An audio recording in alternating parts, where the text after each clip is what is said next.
Hey everybody, welcome back. Hello, everyone. Hola.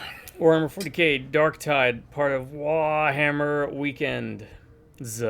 Sometimes, maybe. I don't know.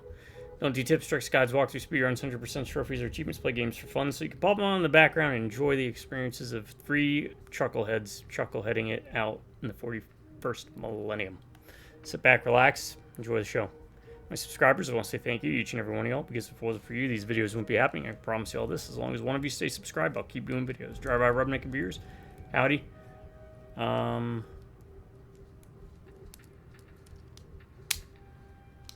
recommend something later. The seasons. Sure. They change. What do you say? The comic I just finished reading. It's very entertaining. Angry video game nerd. He just put up a new video. Which we gotta do top 10 list. I have something to rant about eventually. Let me find the die. There's a die. Did you watch the new AVGN? Die. Yeah. 9. It was fun seeing War in it.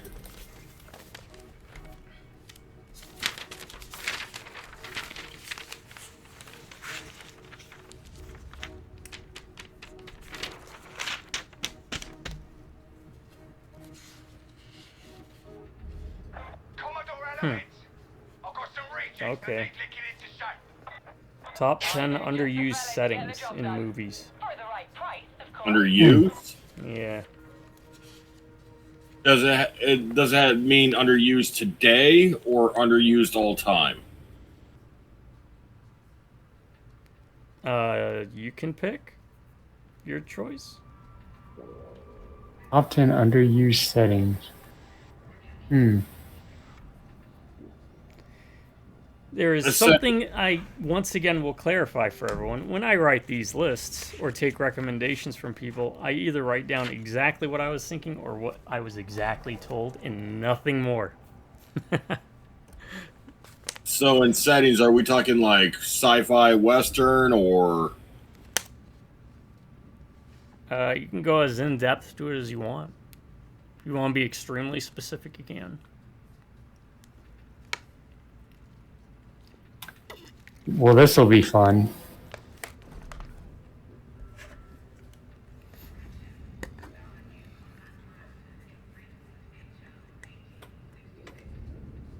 Sorry, folks, I got put dip in.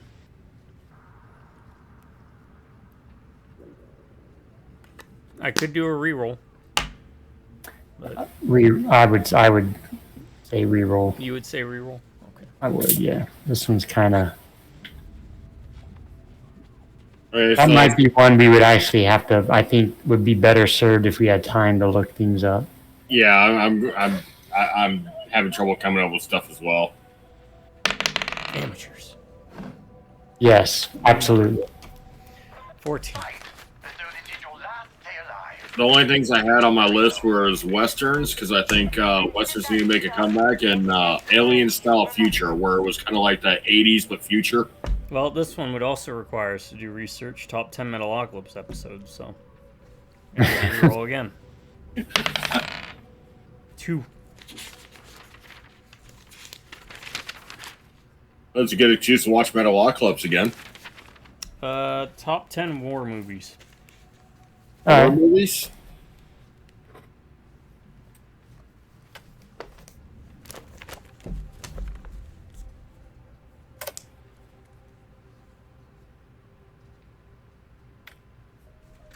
No.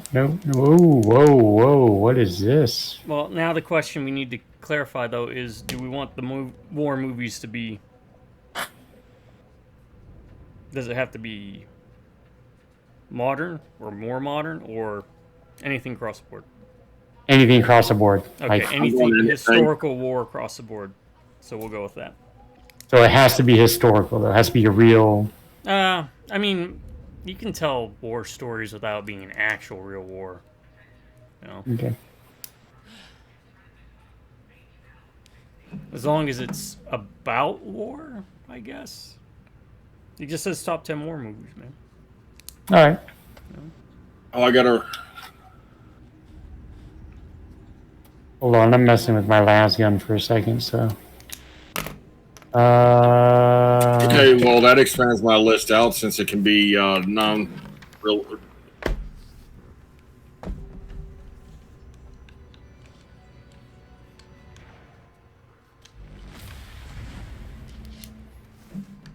No, what do I got here? I guess while we wait for you to finish, which we got plenty of time. yeah. Ryan's rant time. Let's get it out of the way. What side of the road do we normally lawfully supposed to drive on in the United States? The right. Right. So my question is, when you're leaving a bathroom or you're walking around a store,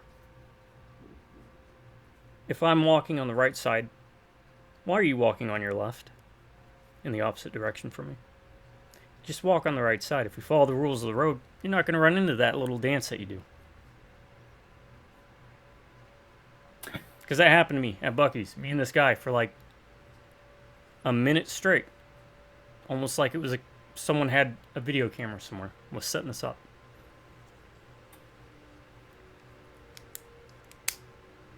Yeah, I mean, you would think it'd almost be, the word is escaping me.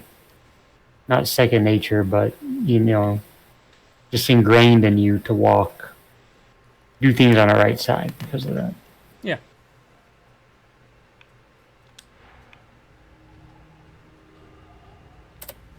I do have to clarify here in Mobile, Alabama, people drive on whatever side they want. Yeah. That's why I said legally, lawfully. Yeah. Which is why. But then you wouldn't run into people. Things would be a bit more orderly, You wouldn't have to get that awkwardness, especially entering and exiting a gas station bathroom.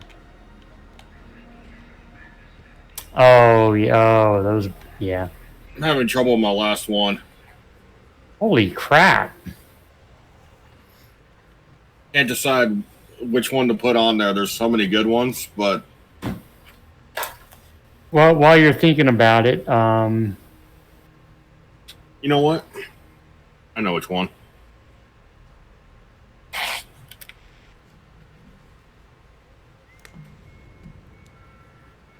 I did want to spend a few minutes, if it's okay. I won't spend too much time. And I actually wrote things out so I won't be wasting time thinking of things, talking about the Indiana Jones game. Oh, yes. I had actually had that written down. I was supposed to remind you that. So, obviously, if you've listened to our videos before, I've interjected the Indiana Jones franchise in many lists because I am a fan of the property. So this is where I'm coming from in reference to the game. It was so much fun to play. It's 100% an Indiana Jones experience. You're playing a movie. I mean, the plot is nothing. It's nothing, like really different. There's a magical MacGuffin thing. The Nazis want it, and he's trying to stop them from getting it, basically, right? With a couple side things here and there. But it's done so expertly and so well and with so much love. It was highly, highly entertaining. I was literally... Let me interject with another game for a second. Mm-hmm. When Alan Wake 2 came out, there's a part earlier in the game, it's not really spoilers because it's part of the plot anyway, where you're playing as the FBI agent and their partner, and Alan Wake washes up on the shores of Cauldron Lake.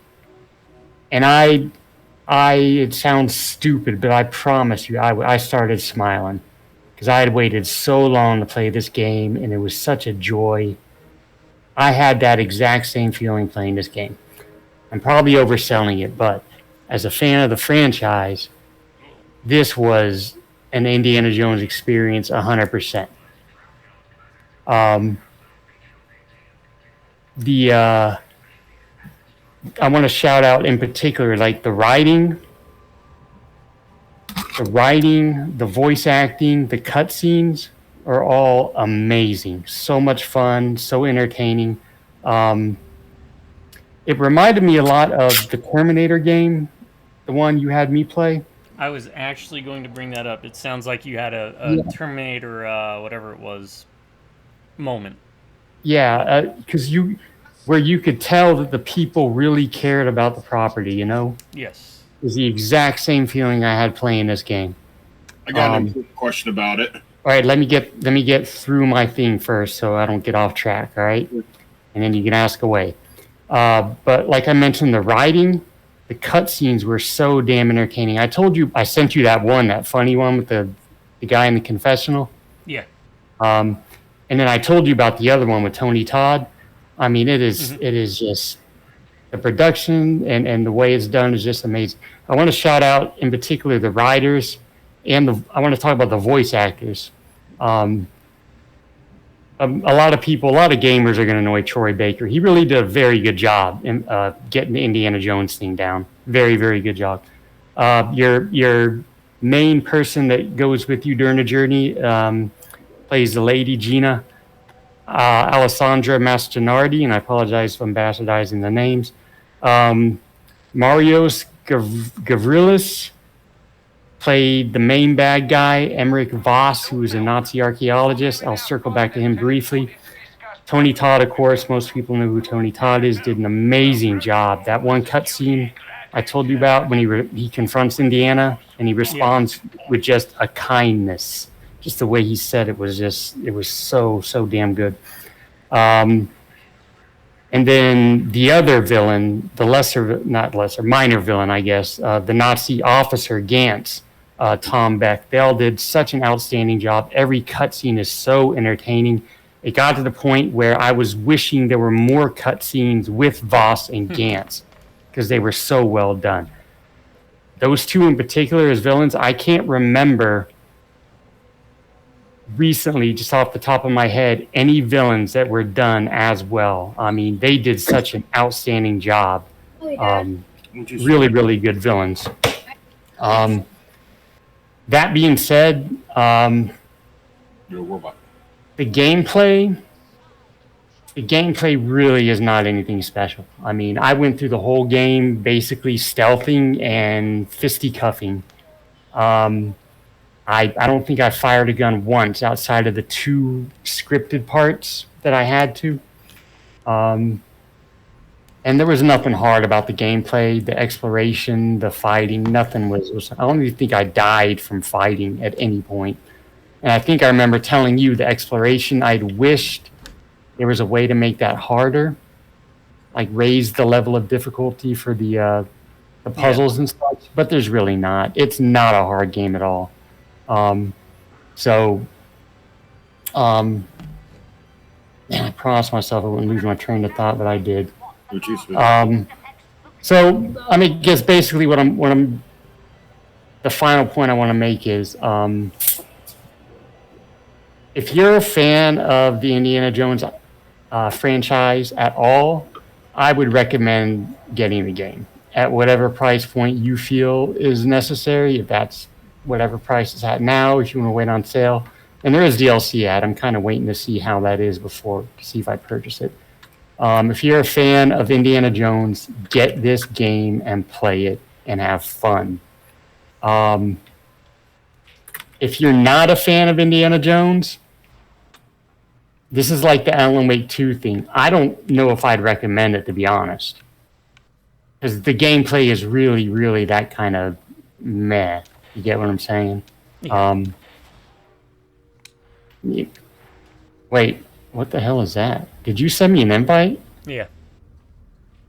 Okay, that was weird. That's different. I know, I was trying something different. Sorry, I didn't mean to interrupt you. No, but yeah, if you're a fan of it, I would recommend getting it at whatever price point you feel is good.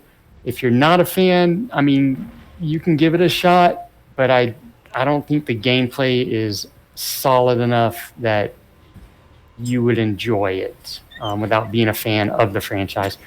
Outside of like the main plot, it's got the typical collectathon stuff. I didn't bother with that too much. We've talked about that before, side quest. Partially because I wanted to see the plot go forward. I wanted to see the story go forward.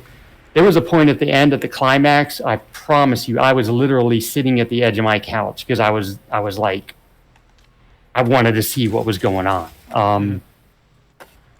And like I said, the plot's nothing special, but it's so well done. There is actually one, I guess not surprising because there can be dark moments in the Indiana Jones franchise, but there was one really well done kind of dark moment that happens during the game. But otherwise, if again, I guess basically, if you're a fan, pick it up. If you're not, think about it. Again, great writing, great voice acting, great cutscenes. Two of the best villains I've come across recently of any games. And even though I wrote this crap down, I still kind of meandered all over the place, so I apologize. But that's it with Indiana Jones. And actually, I'm very excited because now I get to play starting tonight, South of Midnight, which I've been sitting on forever. I got a question concerning Indiana Jones. Go for it. Okay, you said as an Indiana Jones fan, it's worth playing. Where would you rank it in the Indiana Jones properties? That is actually a good question. That's a very good question. Is it Crystal Skull better than that, or yes, better than? Yeah. It's not better than the trilogy. So it's not better than at least Temple of Doom. Oh God, no! Temple of Doom's my second favorite. I rank them in order of release. And 1 and 2 I have way ahead of 3. I have issues with 3, but I got issues with 3 too. I just wanted to see where it would sit for you. It's definitely after. That's a good question, though. I appreciate you asking that, actually, because I hadn't thought about that. It's definitely after the trilogy. I would put it above Crystal Skull, even though I think that gets too much hate. I would put it above Crystal Skull. But I mean, that's also you got to keep in mind that's coming from someone who is a gamer, right? Oh, great! I'm really glad because I wanted to bring this up too. That's coming from a gamer. Shoot. And this is the only I've never played any of the other. I know there aren't that many, but I haven't played any of the other Indiana Jones games, so there's that too. But I would definitely put it after the trilogy, ahead of the other two. Last thought from me, but if you have someone who is a fan of Indiana Jones and is maybe not a gamer, this would actually be a good game for them to get into because the gameplay is not that difficult, if that makes sense. Yep. Gotcha. I think I might check it out. I've had it on my computer for a while, and I just never got around to playing it. Oh, you own it? Sort of. Oh, well, I mean, if I you have the Xbox Game Pass, and it's on there. Oh, yeah, give it a shot. Zach. Okay, it didn't do the private thing again, so I'm leaving. All right. Okay. I don't know why. Yeah. Click the private. Damn it. No, I have the Xbox Game Pass, and I got it on there. The one for the computer? Yeah. I didn't pirate it. I don't pirate video games.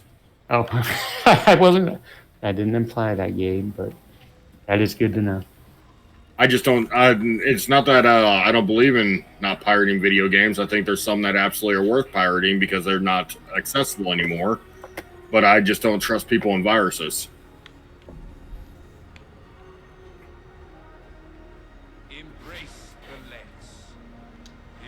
Games like Transformers Demolition. Just to get a CD key for it for Steam, it's over $300. Oh, wow. Okay, so I'm going to click where it says private game. I found a new game here recently, Heath, that is good, but I recommend people not picking it up. What would that be? There we go. Factorio. The reason being is the game is literally a video game version of crack. It will sap time from your life like there's no tomorrow. Oh, that sounds like me and the run I had with Isaac for a while. Well, I'm telling you, I'll start playing the game. Then next thing I know, 7 hours have passed. I'm like, what the hell just happened? And it's such a simple concept for a game, but it's addicting because you're always trying to find better ways of managing things and doing things in it.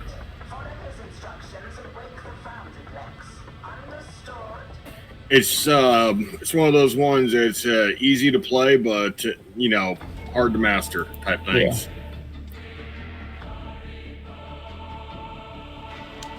Yeah.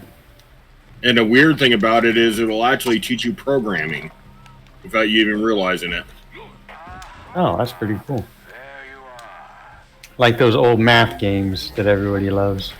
Well, the reason me and my brother found it is there's a program he uses for work for networking. And he was having trouble grasping the program, and there was this young guy at his work that was able to figure out that program when he shouldn't have been able to. And he said it's because he plays this game that the system works like this game, and it turns out it does. Huh, that's pretty neat. So he picked it up to play it, and I picked it up to play it with him. And we spend most of the week coming up with new ideas on how to run things on the... basically, you're creating the most efficient ways to, get and process materials in the game.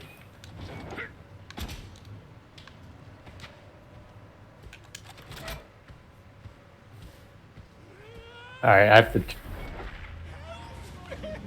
And since I was able to actually putting together a top 10 list, I actually put them in order this time. Well, he was trying. Sorry. No. I mean, I don't think he was. I don't know why. I don't know why I hesitated for a second. I was like, well, you did yell, "Help me!" No, I'm glad, right, to hear that about Indiana Jones, because up until then, coincidentally, the best Indiana Jones game actually was a Last Crusade game. Was it that? I thought that was that Atlantis game. No, it was the SNES game. Oh. Done by LucasArts, back when they did those Star Wars games and everything. And, I mean, to be fair, I've always enjoyed the original arcade game. Oh, is that the side-scroller one? Yeah. It's basically Star Wars, the Star Wars SNES games, but they did with Indiana Jones. I love the Super Return of the Jedi. Yep. That was a good game. Oh, is that the one with Scorpion Vader or something? No. No. That's Super Return of the Jedi is actually a really good game. Which I think's a good game. I haven't played many Star Wars games either, to be honest. This was one of the You played only Jedi ones Power Battles. I did. We made it through that. Yeah, that was fun. That was actually fun. I mean, remember the Star Wars Twisted Metal? Yep, Demolitions. I'm old enough to have played the Vector game that I've mentioned many times before. What in God's name is that? A Beast of Nurgle. They think they're giant puppies. Well, They're very happy. They try to hug you, and then what happens is they turn into rot flies whenever they get depressed, because every time they try and hug something, it dies. So. Did he eat you? Yeah, he ate me and ran away.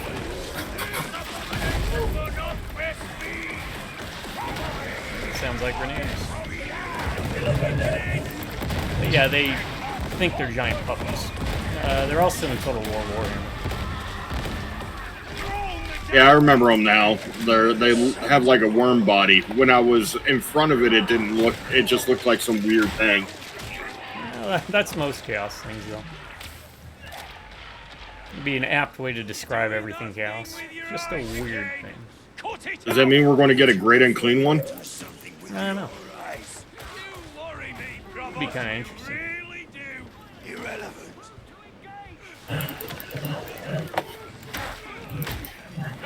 I don't know. I wouldn't mind seeing some Plague Marines and stuff.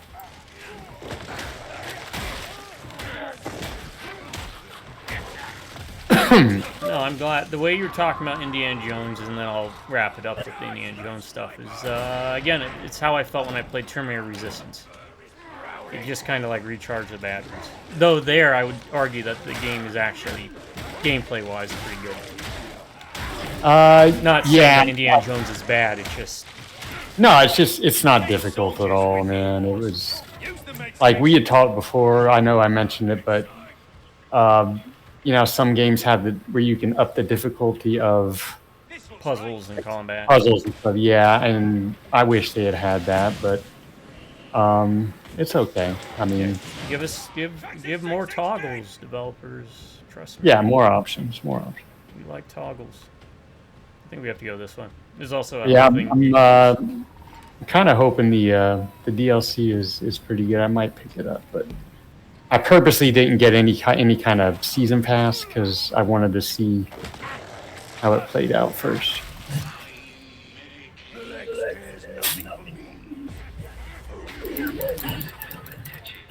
The only things I've been playing is the Dawn of War Definitive Edition and the Factorio. You must perform a manual reset or be forced to start again. I picked up that demo for Demon X Machina 2, but I haven't tried it yet.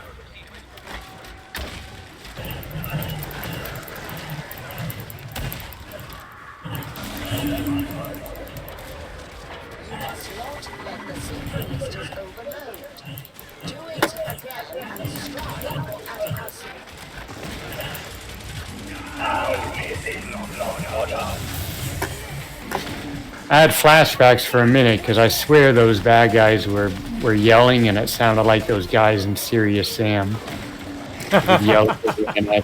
Oh god, those guys, yeah.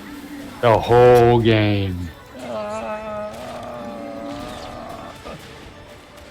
Well, I'm going to go ahead and do my number 10 on this, and this movie is a guilty pleasure of mine, but Soldier.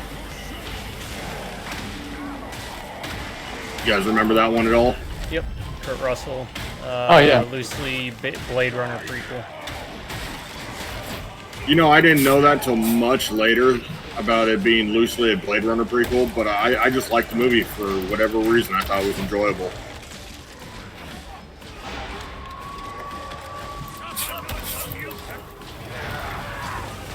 Oh my god. Who's that? Oh.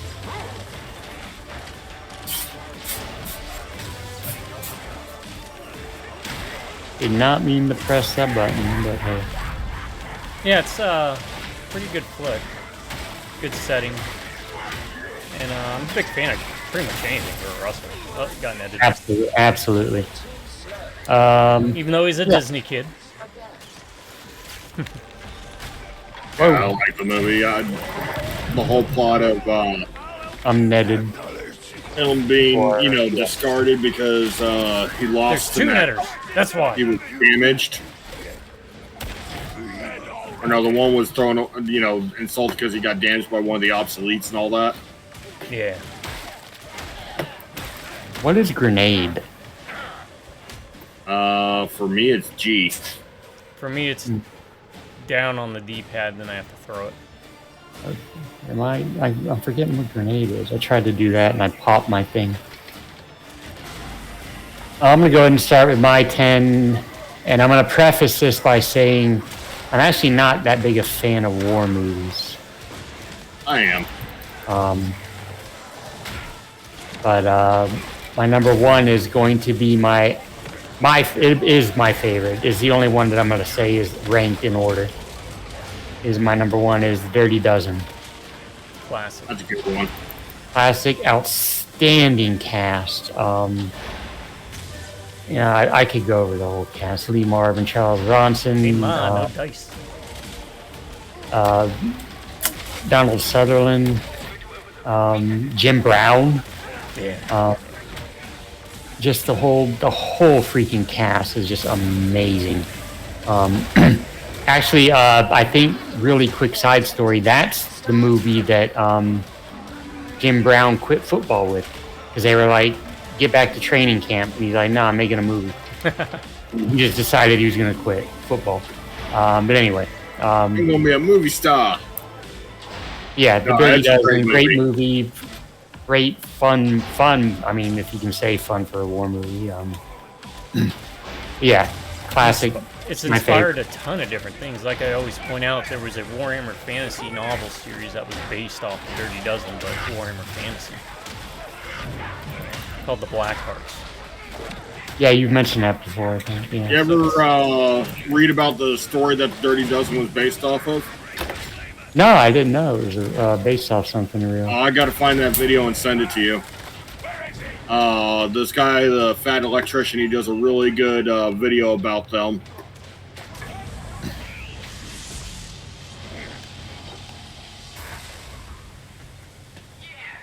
Yeah, the actual true story is so much cooler than the movie.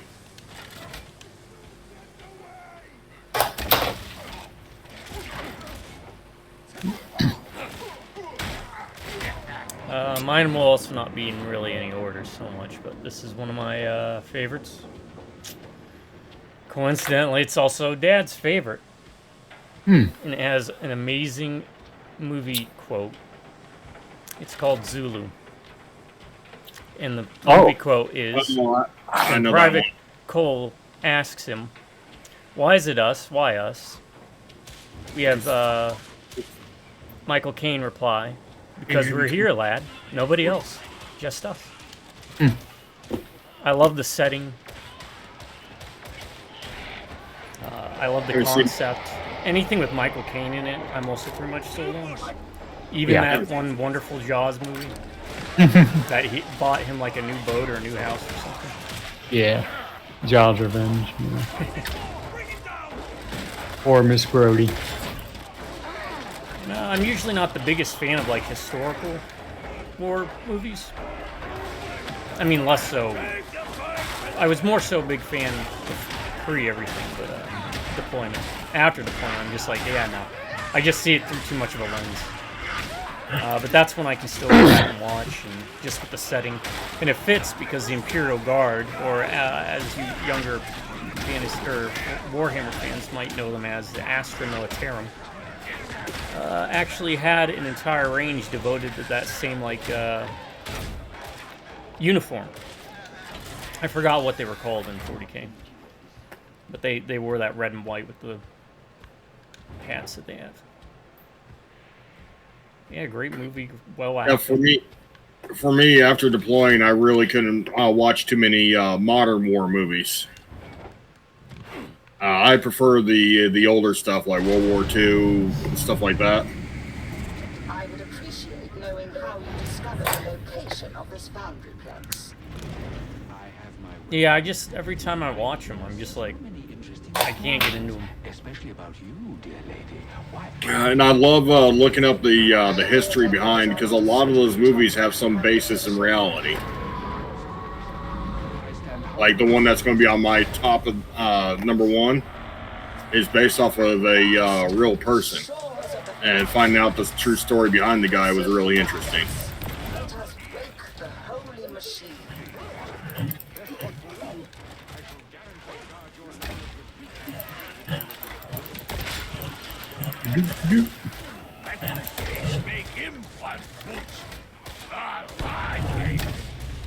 Dirty Dozen, though. I haven't watched that one in a while.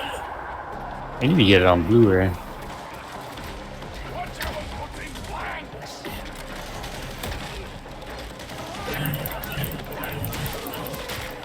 A lot of movies that we talk about, I end up going back and watching some of them, though. Like, because of us making jokes about it a couple videos back, Team America. Well, that's part of the reason we also do the list, is maybe if someone watches, they decide to look it up too. Whether they haven't seen it in a while, or it's one they've never even heard of. You know, I've never seen Team America all the way through. Never. I got a couple movies like that where I just, That happens a lot in our list. for one reason or another, I just never end up finishing it. But, you know, my list probably includes movies you guys would never even consider watching, but that's because I have kids. Like Frozen 2, I've never seen the end of Frozen 2, and I don't think I ever plan on it. I think I'd want to see 1 before I see 2. Well, I have kids. I've seen one. I've seen one Yeah. several times. There's certain movies I've seen so many times I can pretty much quote them from beginning to end, like Lion King or Madagascar or Cars. Oh, hey, Cars. I have a little bit of Cars trivia that I like to pass along whenever someone mentions it. I tested. Oh, we dropped down. Oh, okay. I tested in a very, very small town in Arizona that Cars was based on. Seligman, Arizona. Yeah, they have some Cars-related stuff sitting around there. But Well, that's my son's favorite movie. Oh, neat. I've actually never seen the movie either, but The movie is actually really good. The first one. The second one, not so much, and the third one, not so much. But the first movie is actually outstandingly well done. But the coolest thing about the third one, though, is the movie poster. For whatever reason, that movie has like one of the best movie posters I've ever seen for a movie. Mandated edict. Serve it all, Simon.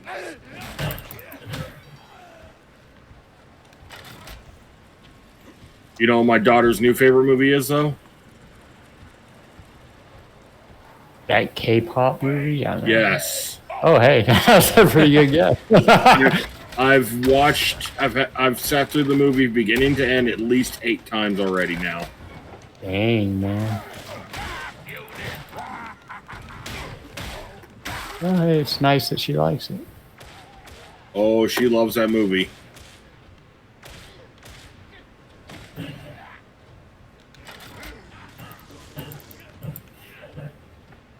I can only imagine doing that with my favorite movie of all time. I'd only be able to watch it 8 times in one day. Which movie is that? Seven Samurai. Seven Samurai. Well, at least your Because movie it's comes. 3 hours long. At least your movie comes with an intermission.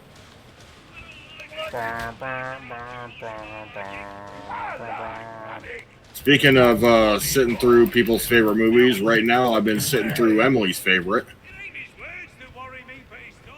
And you think watching Seven Samurai is a long stint. Her favorite's the Lord of the Rings trilogy, but not just the Lord of the Rings trilogy, but the extended edition Lord of the Rings trilogy. Each one of those movies is 4 freaking hours long. That's something I could put on and just kind of go in and out, right? After watching it the first time, I never had any interest of watching it again. It's just one of those ones. I saw it once, I'm good to go.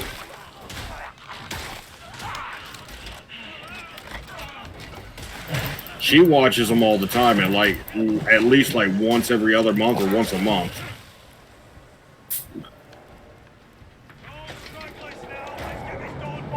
We need something big. Let's fight an Imperial Knight, Ryan. We already did that. We can take it. We did it as 2 orcs. That was a fight. You remember that? I don't either. Which one? The Imperial Knight, that giant knight we fought in that, shoot his blood and teeth. Oh, yeah. Took us Yeah.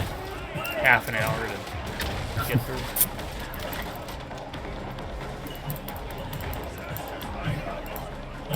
I gotta tell you, I'm Oh, auto death. I just got launched off the edge by one of the suicide bombers. for not being as huge a fan. I mean, I'm getting there. I'm impressed with the. I don't think I played a bad Warhammer game yet. Fantasy or 40K. Hey, Ryan. We should make Heath play Total War Warhammer 3 with us. You do the Omnissiah a great service this day. Yeah, we gotta baby step him. Baby steps. I don't know why I expected. I'm gonna give my number 2 out of the way, because it's a gimme, and it might even show up on the other list. And it's not by any means one of my favorites. At once. I got you, Gabe. Oh, yeah, I forgot. Yeah, I did too. I got tunnel visioned. Saving Private Ryan. Okay. Yeah, that one's on my list too, but not for the entire movie. That D-Day scene. Yeah, I mean, what that scene did for video games. Like, how many games put in a scene just like that? I just thought they did really good on the D-Day, like the guy, you know, trying to walk over with his arm and stuff. That guy just wrecked me. There we go. All right, we gotta bash the snow off the gears. Oh no. Okay. All right. But yeah, and obviously the beginning part is impressive, but the whole movie, great cast, obviously. Tom Hanks, of course. Nathan I think the Fillion. beginning and the ending of that movie are outstanding. When they hold that town. Yeah. That's based off of a true story. We got an elevator. Sizemore, Ted Danson is in it. Oh, yeah, Sizemore. Vin Diesel's in it. Vin Diesel, yeah. What's his name? The guy that was in, wasn't he in it? The one that was in, I'm coming. Say Old it School. right. Say it like Coach. I'm coming. I'm coming. the guy that played the Sergeant. And Bright Ryan. Sizemore?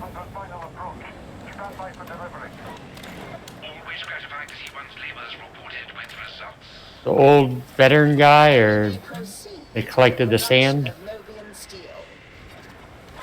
I can't remember his name. I know that Giovanni kid's in it, who was also in that Ted movie, and he was also in Boiler Room. Yeah, Boiler Room, great movie. Giovanni Ribisi. Yeah. Same. I'll go ahead and knock that off my list early. Yeah. But I love Saving Private Ryan. It's one of those ones I won't watch often. But it's definitely worth watching at least once if you've never seen it. Make them breathe snow. Oh God. A lot of there's different aspects of that movie based off of real stories that actually happened during World War II. It's not one real story, but a whole bunch of real ones cobbled together. Like them holding that town at the end, there was a story very similar that actually did happen in World War II.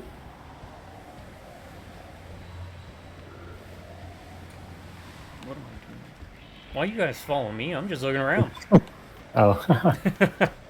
Because I usually wind up, for some reason, especially in this game, I've been going off on my own. And there's a heal station over here. Okay.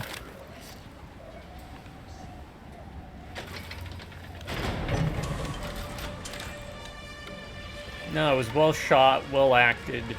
The effects were done amazingly well. Yeah, they used a lot of good practical effects in it too.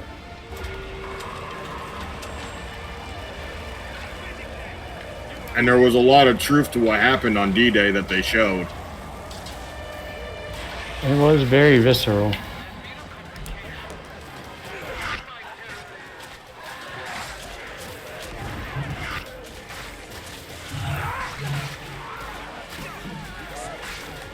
There's a lot of interesting backstory to D-Day too, about different stuff that was going on during the war.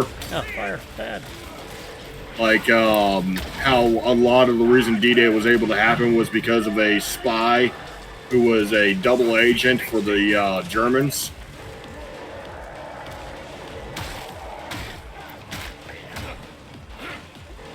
He literally tricked the Germans into thinking that he has this entire spy network and he was getting paid for all these imaginary people that didn't exist.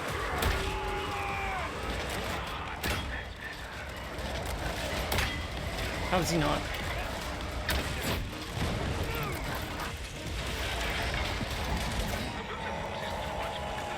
That guy ran right by me.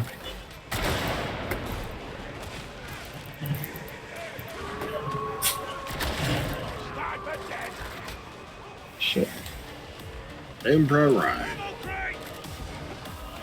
I think that's probably one of the most well-known war movies.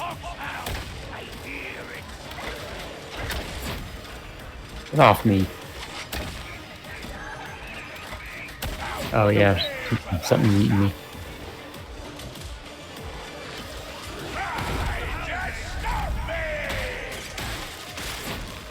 Oh, are we supposed to be doing something? I'm over doing it. I had to set up some like data things or whatever they're called. Those weird skull things. Oh, flamethrower guy. One second.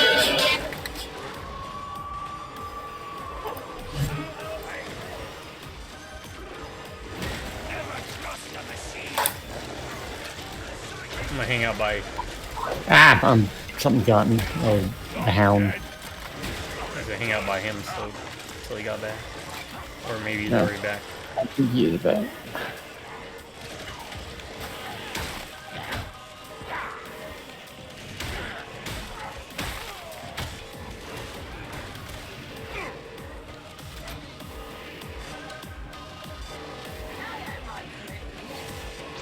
Yeah, I mean, the thing about Warhammer games is it usually gets a lot of poop, but I've found most Warhammer games are at least okay, which says that's a lot better than a lot of series.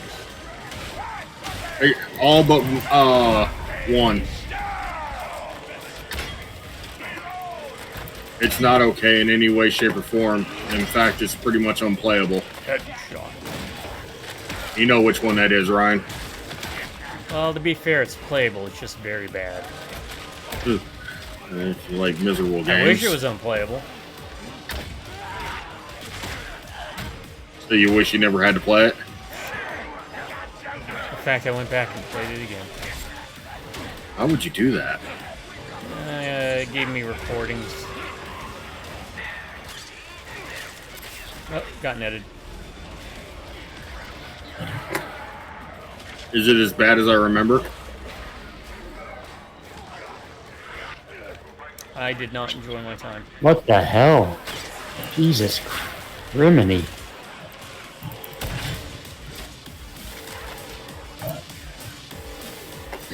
Alright, I went down too many times. And I was holding one of those medical boxes. Well, your medical box is here, so I picked it up. Oh, yeah, it's fine. Looks like we need a battery. I haven't seen one. It's probably better one of you have it anyway, because I always forget to drop those things. I take the battery out of the med station. Battery. Locate and socket power source.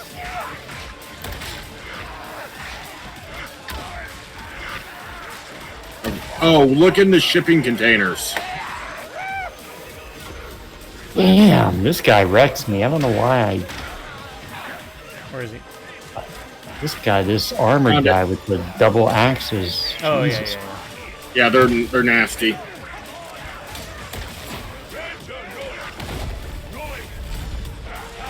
Well, looks like we may need to find multiple batteries. I'll keep looking while you guys do whatever. He'll die. Oh, you said the shipping containers? Yeah, that's where I found that one.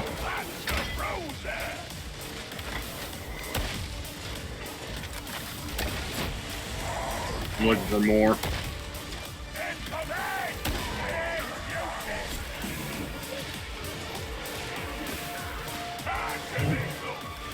Got it. Alright, I'll go with my number 2. Follows suit. The Fighting Sullivans. World War II, bunch of brothers joined the military. They adapted and changed some things. They all ended up dying.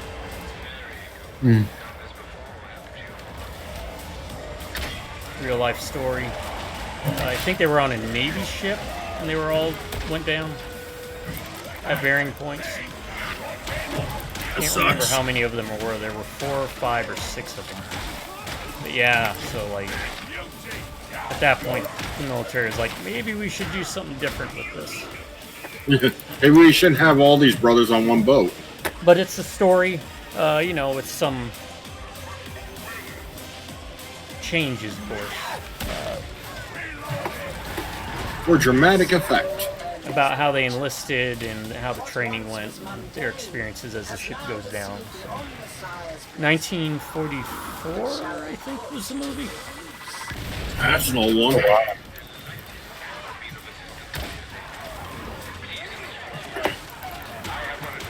They put out a lot of the idea behind at least the navigating story with Saving Private Ryan. Yeah. They put out a lot of pro-war movies during that time, like the one about Sergeant York, because they were trying to boost the war efforts. But, I mean, that's the whole reason they were looking for Private Ryan. So I think that was actually influenced by that same event. They just, again, Yes, it was Army, not Navy. but it was the fact that the family lost all their sons. Yeah.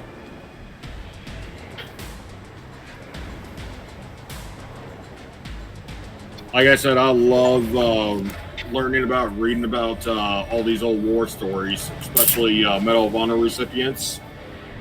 It doesn't matter which Medal of Honor recipient you pick any of them, doing any type of research on or learning about, it's always worth it. Because their stories are always amazing. It was 5 brothers, the real life story. Yeah, Joe, Frank, Al, Matt, and George. I think in the movie it was 4. I can't remember though. It's been a while since I've actually seen it.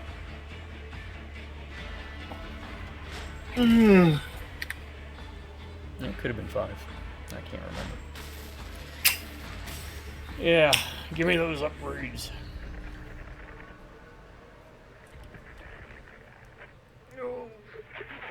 I'm going to go ahead and do my next one since one of mine got taken up with St. Private Ryan. The movie Sisu. Oh. The movie to me is fun. It's just a fun movie to watch. It's not historically accurate, but it was fun. Kind of like Inglourious Bastards.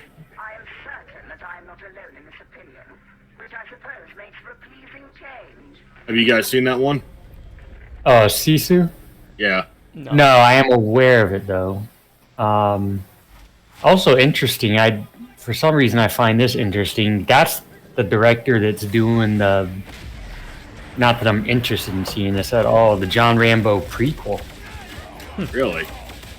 Which when I heard that was being made, I was like, why? And then I saw the director and I was like, yeah. Well, isn't that the same people that do the John Wick movies too? I did not know that. I know the people with Sisu were involved with John Wick. But I enjoyed Sisu. I thought the guy did a great job. He barely speaks the entire movie. But it's such a simplistic concept. He just wants to be left alone. And they just keep bothering him, and they take his gold that he works so hard for.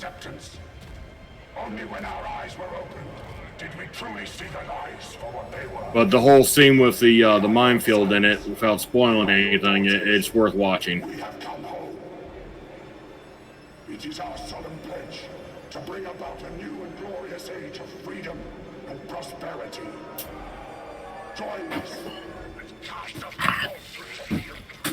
Enough of that heretic filth. Also, if you like watching Nazis get killed in some extremely brutal but, entertaining fashions, that's one for you.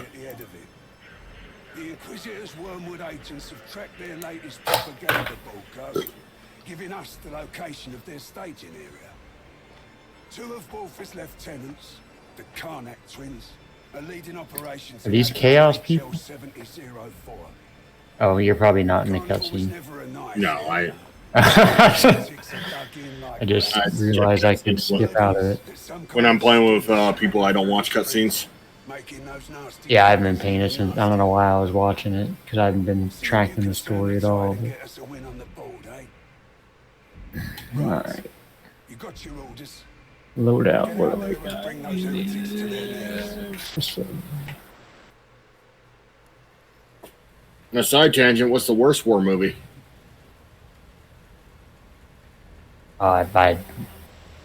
I don't know. I'd probably have to think about mine. Mine's easy. Pearl Harbor. Oh yeah, that was a pretty bad movie. I hate that movie with a burning passion. I just hate everything about that movie.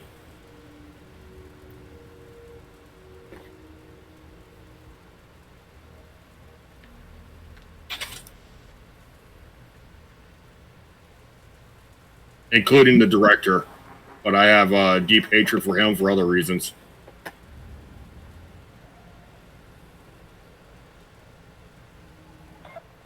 Oh, wasn't it Michael Bay? Yes. Yeah. Understood. I'll stop by once this next mission's away. Alright. Sorry, I got sidetracked. 6. Am I sleeping on these pistols? Are they better than the rifles? I don't know. My pistol comes with a shield. If I'm looking at the numbers correct.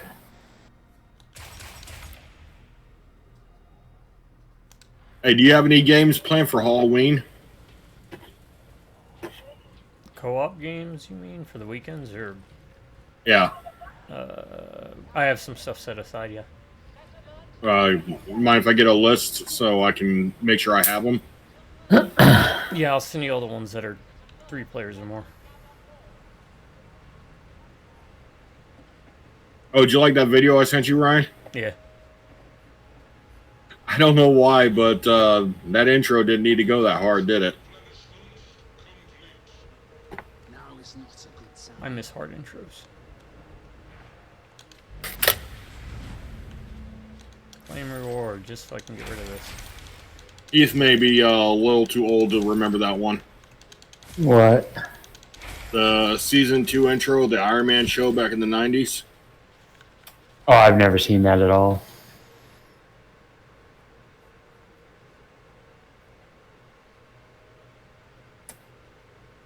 I hate how these levels are locked until, like, I don't want to spend money on things I don't want. No, what do I got?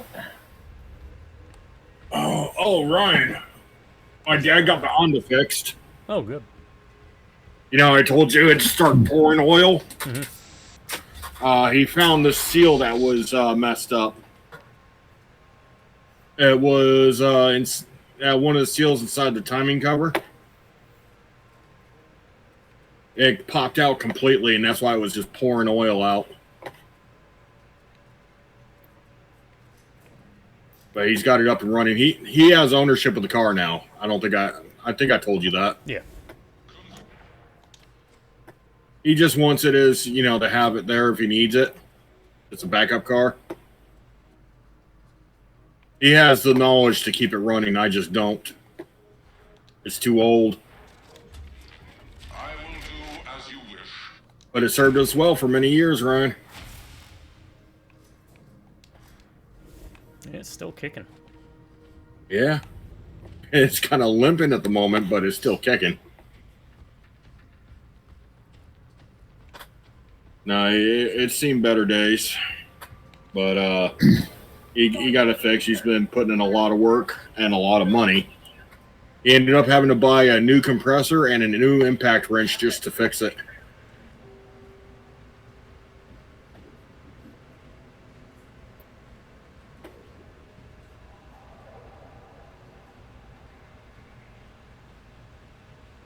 You know how much the mechanic shop wanted to fix that seal? Huh. They wanted I was $1,000. about to say, What is Yeah. it you $2 for the part. You know, the parts to fix everything, I think, without the compressor and the impact, came to about 150. Because you had to replace the timing belt covers, the timing belts, the AC compressor belt, and the power steering belt, as well as the seals. And of course, when you remove all that stuff, you got to replace all the seals that came off because you can't just put them back on. I will be very shortly with you guys. Yeah, no rush. The timing belt cover, it's plastic, it's not All right, metal. I'm ready. Sorry. It was bowing out and rubbing against the belts, and that was what was causing the belts to squeal all the time, Ryan. We figured that out finally. All right, I'm giving the pistol a shot. Let's see how that goes. I'm reading the numbers correctly, which, that's possible I'm not, but whatever. Real quick, number 3 is Kage Musha. You remember Sengoku Basra? Yes. Absolutely. Of course. You remember Takeda Shinjin? Probably not. But you remember the guy who would always get surprised because we'd attack him from the back? He's like, they got me from the back. He's the guy who kept crying over at the very beginning. Shinjin dies. And he's sitting there crying on the battlefield. It's a movie about him, so it's a war movie about the Sengoku period. And it's kind of a what-if scenario where Akira Kurosawa was like, what if they took a low-class thief who looked just enough like him and made him pretend to be this great shogun so that they didn't lose this war that they were currently fighting because Shinjin had died. And it is just, it's one of my favorite of Akira Kurosawa's movies. It's a good one. Really well done. And it's been a long time since... there's always going to be some type of stuff that they change. But for the most part, outside of the setting is just like, you got everyone with the banners on their backs, and the fighting is good. There's big battles.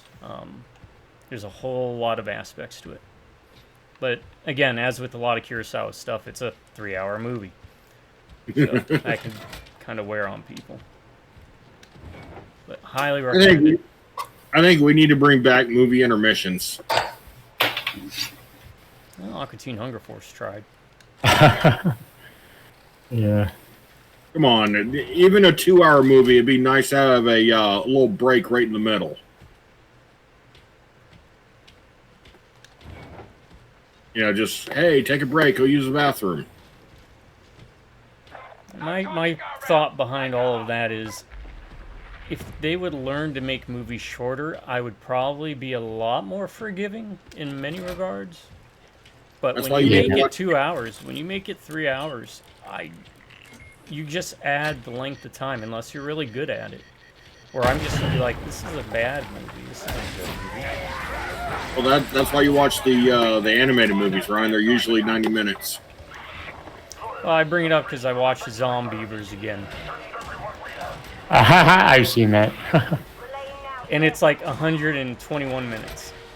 Yeah, it doesn't even... I don't understand why all these movies have to be so long. Like the Marvel movies. They don't need to be 3 hours long. In fact, a lot of them probably do a lot better if they're far shorter. Yeah. Now, these pistols sure do. What is up with this music? I don't know. I got mine down. Describe it. Techno goth pop, I guess. I don't know. I kind of dig the cathedral. What are they called? Organ music. Yeah, I do too. I think it's kind of interesting.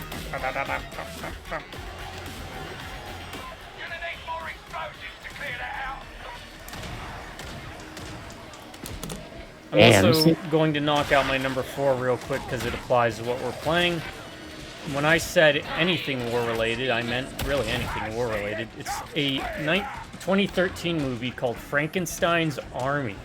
Which I've told you about, I believe. Yes. And it is about a Russian unit going into a village that had been taken over by the Nazis to see what happened to a big detachment of Russians that were sent in that region.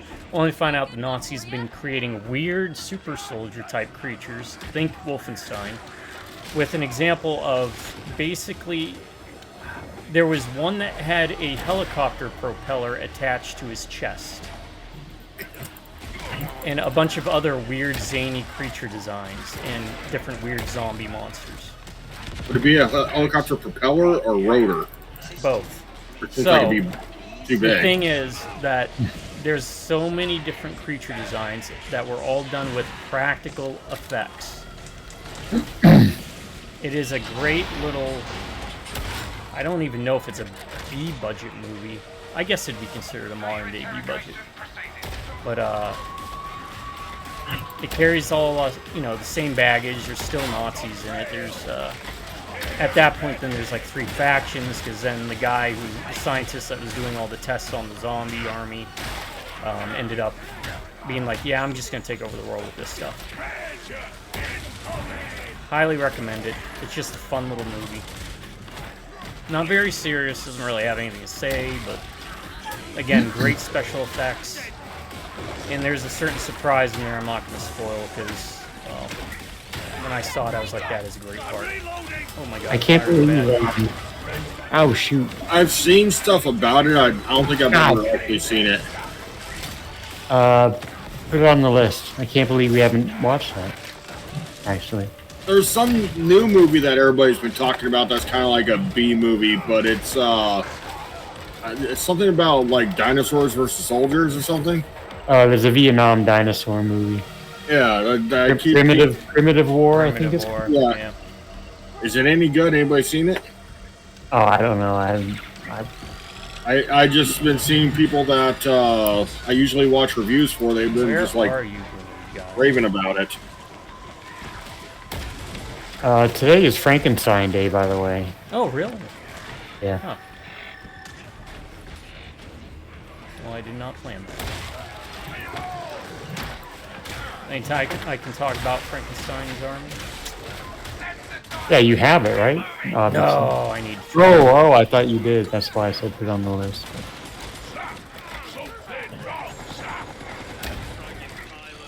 There you are. There you go. I'll have to find that one and watch it.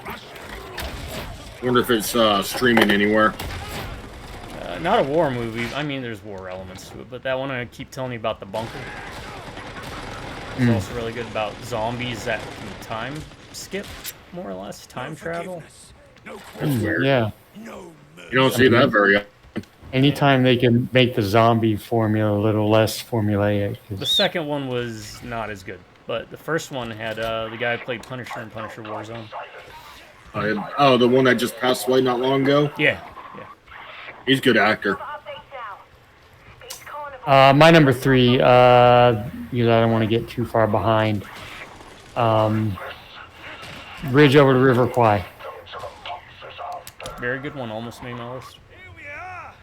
Alec Guinness. Probably his best role. Oh, totally agree.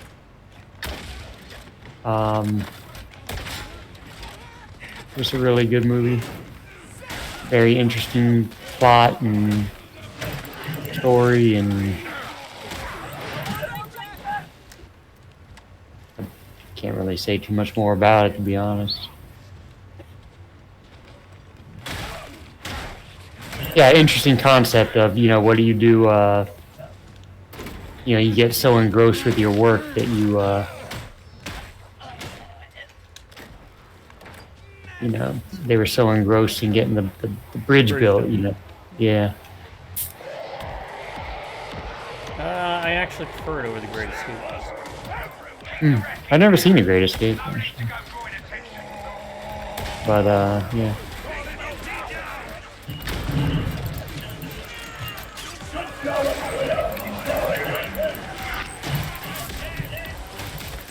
What's this green stuff? I don't know. I don't like it.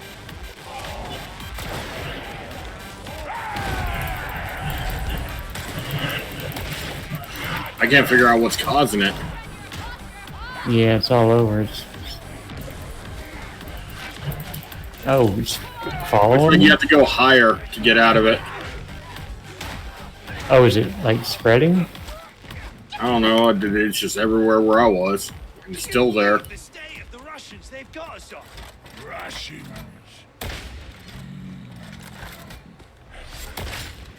Tainted!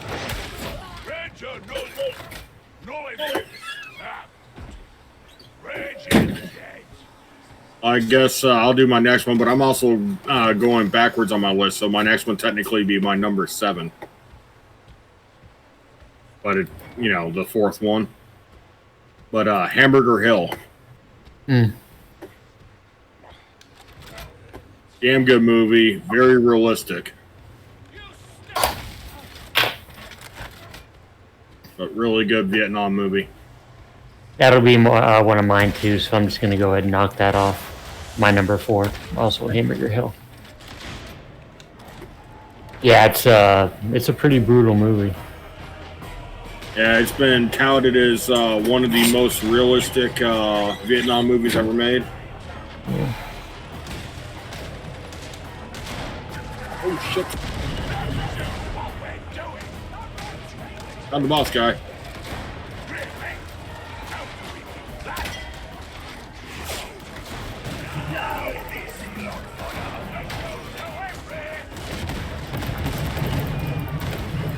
Yeah, ironically enough, there's a lot of really good Vietnam War movies out there.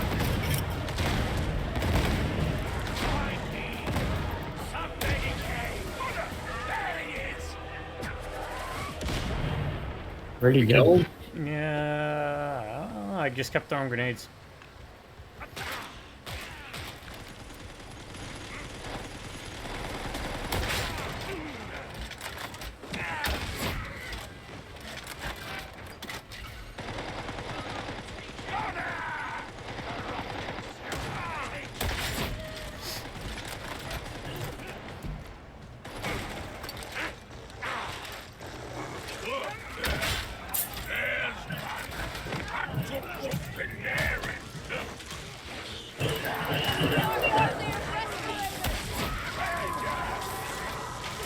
That works surprisingly well for those double axe guys. My stun line. That's who's Found been it. No ending. no end then. Dude, where's my car? What were you going to say? I was going to say brown.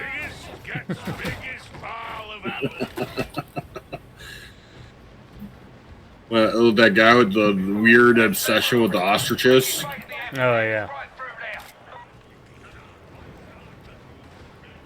He was like quizzing them on them. I know the answer. That was with the Andy Was Dick that like part. Dick? Yeah. Yeah.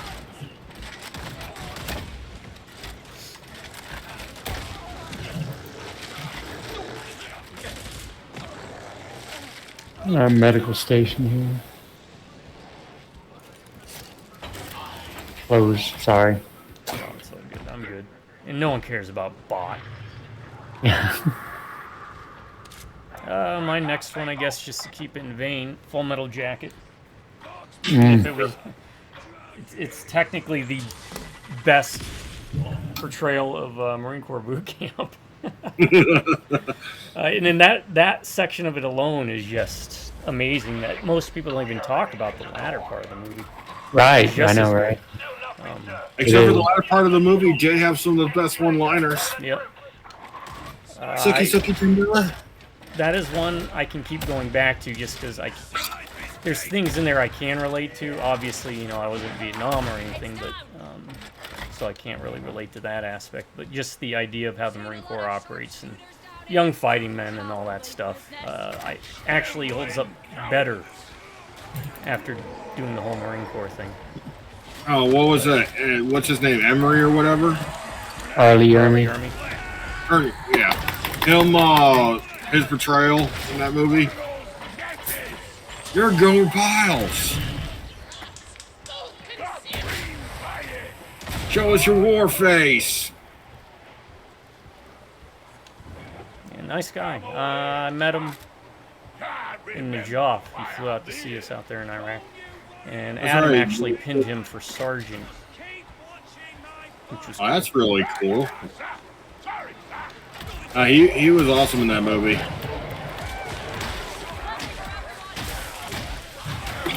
Yeah. Thought about it. Didn't quite make my list, but agree I with love the everything fact you he said. kind of reprised his role in Frighteners. Frighteners, yeah. I think they were named the same thing, weren't they? Yeah, I think so. It was actually a throwback to Full Metal Jacket from Frighteners.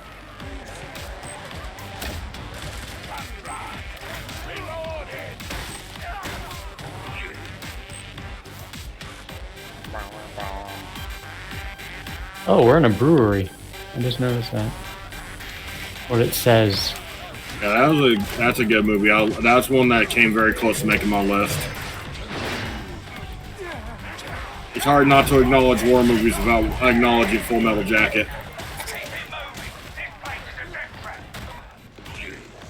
Especially Vietnam movies.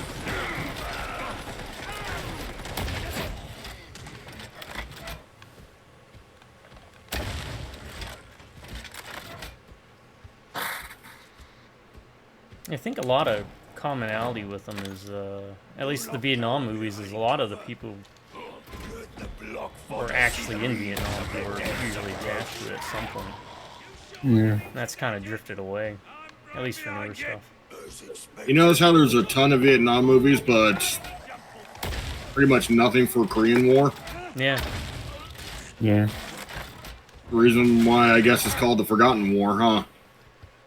I mean, there really is very few. I looked it up. There's, you probably count them on one hand. And, one I wanted to throw on my list because I love the show so much, but the movie just doesn't make the cut for me, was MASH.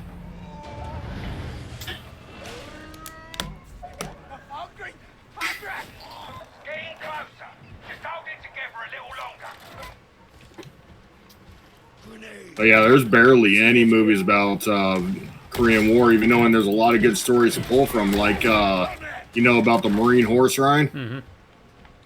That's a Korean War story.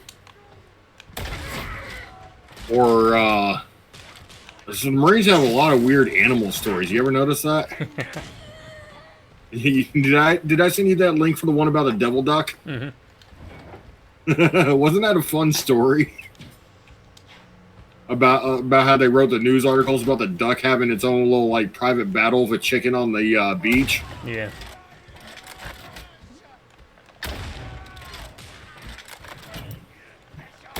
Don't ask me. I got stories. Maybe one day I'll talk about them. Yeah, Heath, the Marines did a amphibious landing with a duck. Nicknamed the Devil Duck. Of course. If you're going to do an amphibious landing, you want to have a duck with you. And there was actually an article during World War II in the newspaper about this duck and how during the amphibious landing, it went valiantly fighting on the shore against a chicken.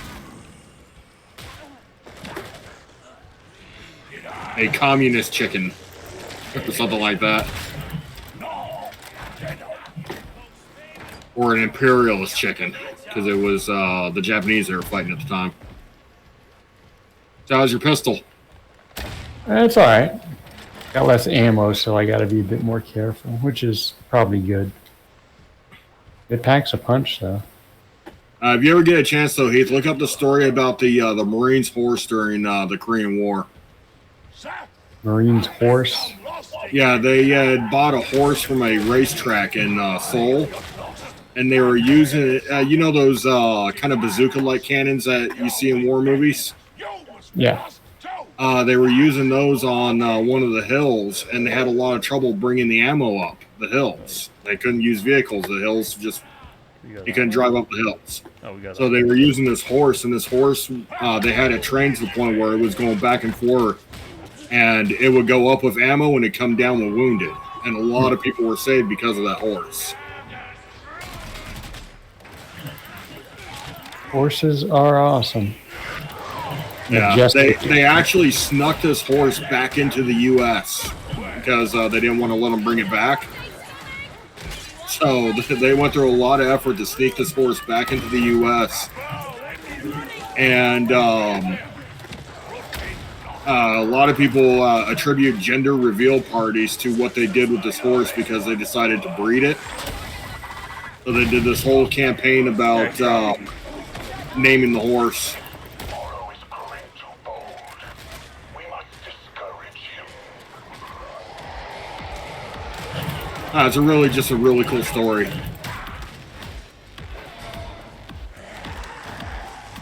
I'm sure the army has cool stories like that too. I just never. Oh yeah, the army has some really cool stories, like the story about Sergeant York. You know, him and his divine plot armor.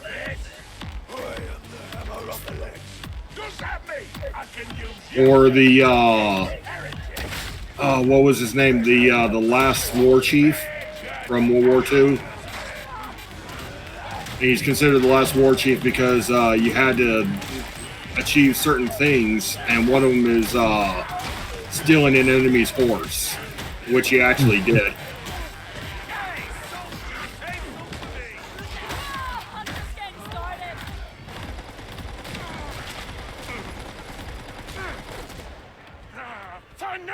And the Marines have cool stories, but the Army has Benavides, Ryan.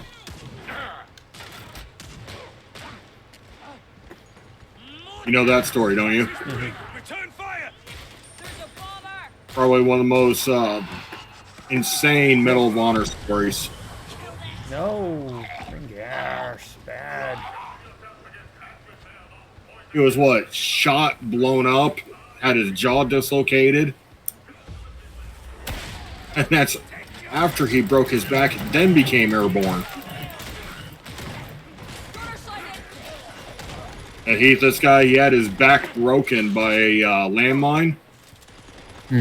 And they told him he'd never walk again. He not only was able to walk again, but then he became airborne after that. Jump certified? Yes, I know what airborne is. I know. I'm saying it for the people listening. Oh yeah. Sorry. That came across as snarky. Well, not come across, it was snarky. My bad. All I know is whenever you said walk, all I kept hearing was in my head is walk, Cookie. Yeah, he broke his back. Can't pin that on me, folks. It was Robert De Niro. Cuba Gooding Jr. Roy Benavides. After everything that happened to this guy, he was shot like 7 times. He's been blown up, stabbed. He died of diabetes.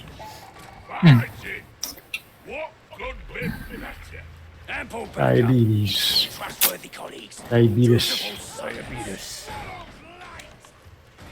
Yeah, I can't tell you why. We just like messing with animals too. My second deployment, I'll drop one story and then I'll leave the others for some other videos. But we had a hedgehog named Sonic. Really? Yeah. We were at a relay post for comm stuff that would occasionally get attacked, probably at least 2 or 3 times a day. And we found a hedgehog out in the desert, and we were like, we are keeping this. Kept it. Every time we'd bring it back, probably this, I don't know, for like 2 months or so. And then Command's like, yeah, you gotta get rid of the hedgehog. Like, why? Because it's bad optics, this and that, blah, blah, blah, blah. And we're like, yeah, but we're feeding it, we're taking care of it, you know, made a little paper helmet for it and everything. What the hell, man? They really cracked down on us after the first deployment with some of the stuff that we were doing, so. The only animal story I have from deployment is the first time I saw a camel spider. I didn't know what it was, what it wanted, I shot it. Yeah. The fact that you can hear them things running across the ground is terrifying.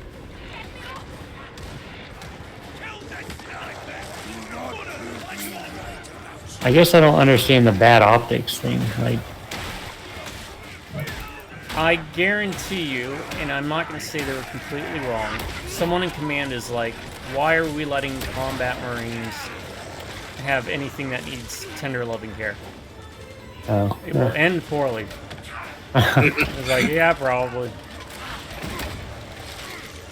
And yet again, the Marines have so many stories about them tender, lovingly caring for animals. Yeah.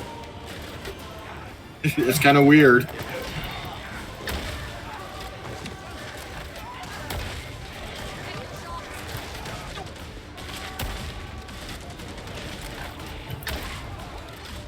Oh, we're waiting for the roof to open. It was, and that was the best part. Was I remember now. When we actually showed it to our foreman, he's like, "Yeah, that's a female. Why'd you name it Sonic?" We're like, "We can still call it Sonic." Yeah. Does it matter? Really cool little hedgehog. That's Damn. like cool little animals. A little nippy though. Sometimes they like to bite a lot. Yeah. I'm dropping one of those boxes. Oh shit! Those snipers are dropping. I'm down. A lot of snipers in this level. Solera wants a pet hedgehog. But you know we can't do that with the cats, Ryan. Oh yeah. By the way, you want one? What? We're going to be hedgehog? giving away. No, a cat. No, I'm good. For now. For now. I'm gonna put them in a box when they're old enough, and I'm just gonna give them away out in front of Target, Ryan. Just say, hey, free kittens can grab one, right? Yeah.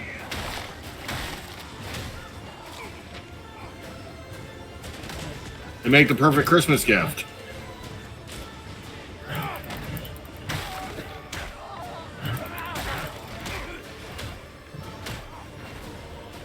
Like Heath, you can take one home with you when you come for Christmas. No, I'm not having 3 or any. 4. You'll never be lonely again. I'm not lonely now.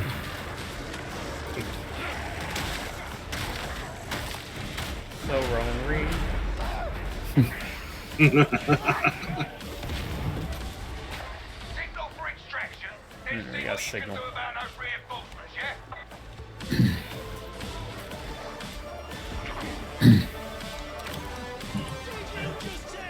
And it makes you wonder what they would have done with that character now instead of Kim Jong-il being Kim Jong-un.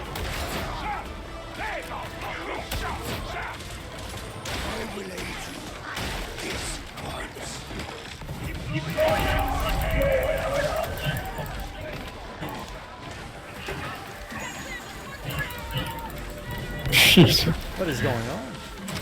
He's just getting walked around everywhere.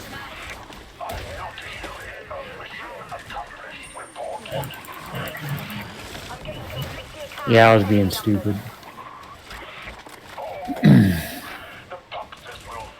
the first time I pulled out my gun. I didn't feel like chasing after that guy, so I just shot him.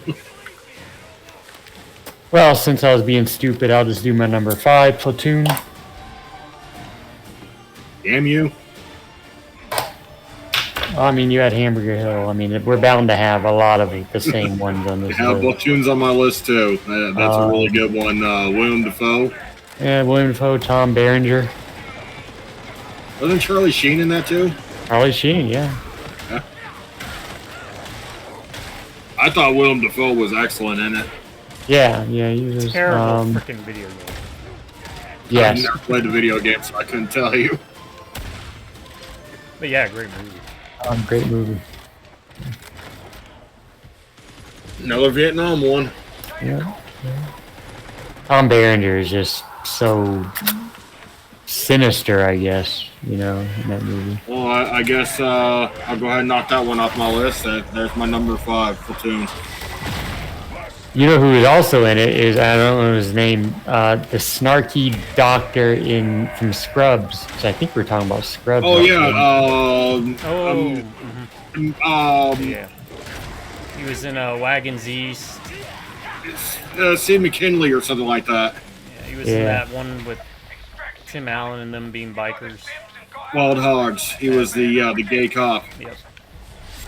And he was the gay guy in Wagons East with John Candy. Yeah, he's in there. He did a great job in that movie too. He was in the Belko Experiment. Oh yeah, that's a good movie too. Wow, I hadn't thought about that in a bit. All right. It's like John C. McKinley or something.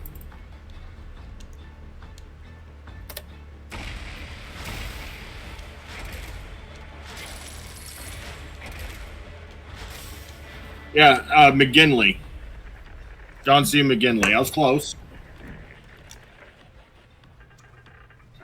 And I think, don't ask me how I know this, other than I was listening to Cult of Personality was on my playlist this morning.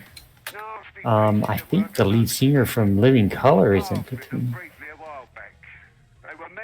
Don't ask me how I know that. I don't know.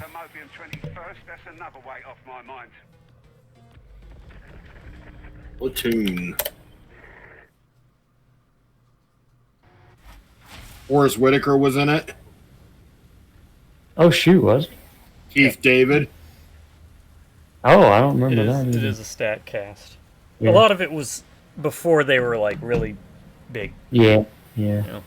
Johnny Depp was in it. Really? Yeah, it says he was a character named Gator Lerner. Huh. I mean, most of these movies have been so long since I've seen them, so. I love Keith David.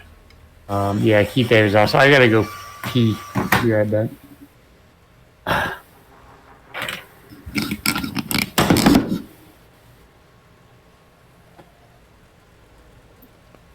I gotta go watch that again. I don't remember Johnny Depp being in it. Do you?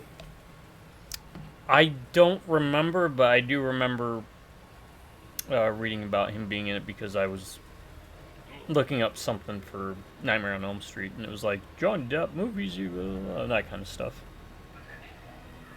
I gotta say, I like Johnny Depp. He does really good in a lot of movies he's in. Did you see they're talking about bringing him back for Pirates of the Caribbean? I guess Disney's tired of losing money.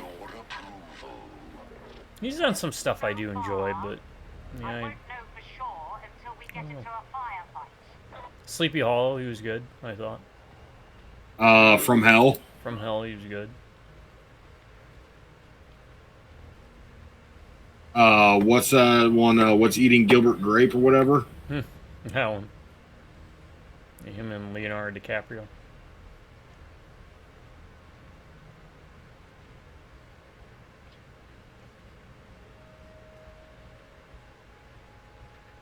Finding Neverland. What was that one? The Secret Window? Mm-hmm. The funny thing is, you want to know how I know Johnny Depp? My mom was a huge fan of 21 Jump Street. Yeah. She loved that show. That's how I originally knew Johnny Depp because, I didn't watch The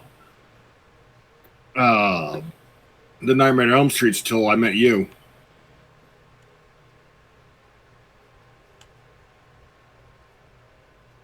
You introduced me to a lot of the horror stuff. Like the first time I saw Friday the 13th was with you. Remember when we did the marathon before we went and saw Jason X? It's the first time I saw most of them.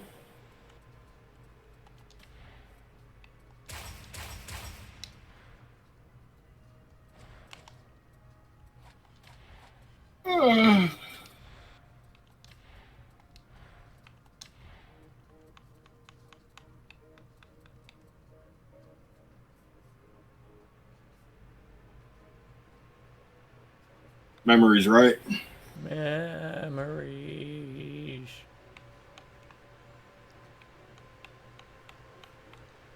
In between playing old like SNES games and watching movies. We used to go to the movies a lot too. Back in the day. Oh yeah. Yeah, it was a bigger thing back in the day. That's what I should have thrown on my list.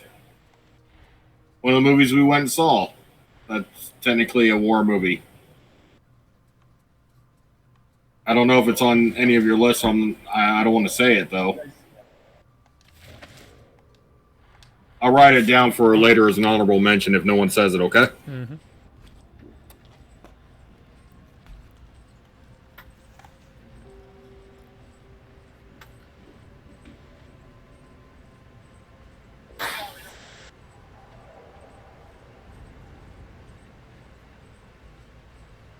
I got a curious one for you. You ever watch Dog Soldiers? Yeah. Any good? I enjoy it. I keep seeing stuff about it. I know about it. I just never got around to watching it. I know it's the military werewolves or whatever.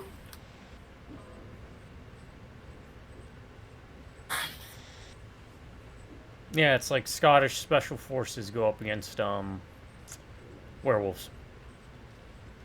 I heard that the werewolves were done really well in it. Yeah, they were. Practical. It's hard to watch a lot of movies like that because the kids want to interrupt you constantly, and I don't let them watch a lot of that stuff. Mm-hmm. It's only recently I started letting Solera watch horror movies.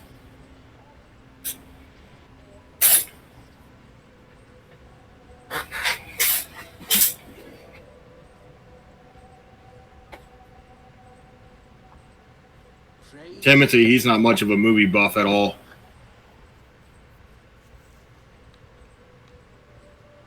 Tell him if it doesn't come on YouTube, he's not interested.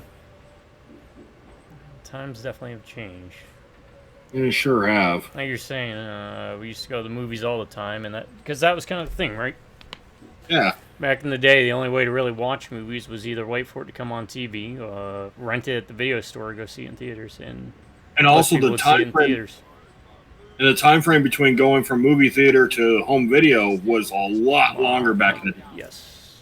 I mean, you would have to wait 6 months to a year.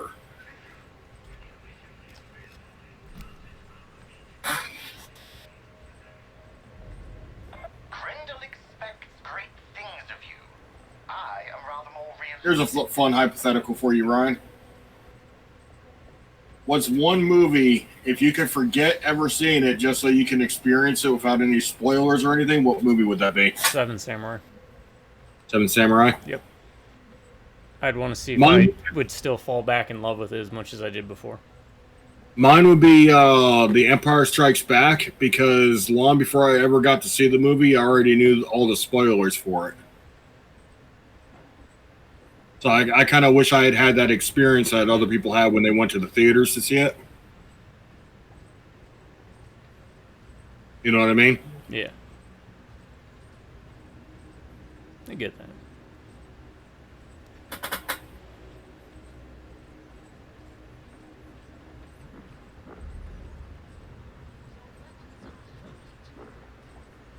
Just doing my laps. Ironically enough, I saw Return of the Jedi before I saw Empire Strikes Back. Just because you catch them when they're on TV. Yeah.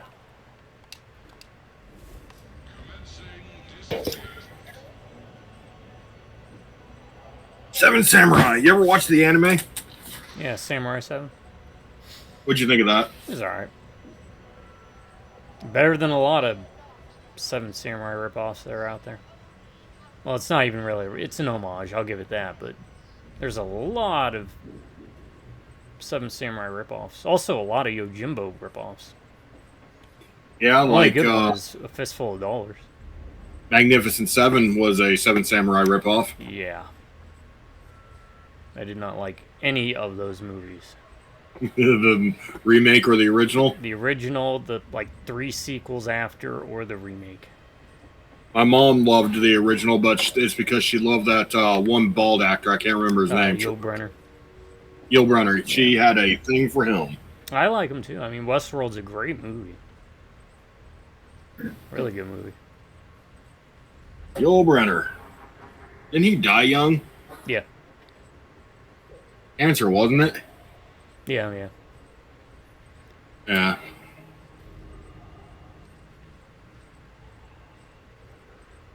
The one I always remember him from is The King and I. Mm-hmm.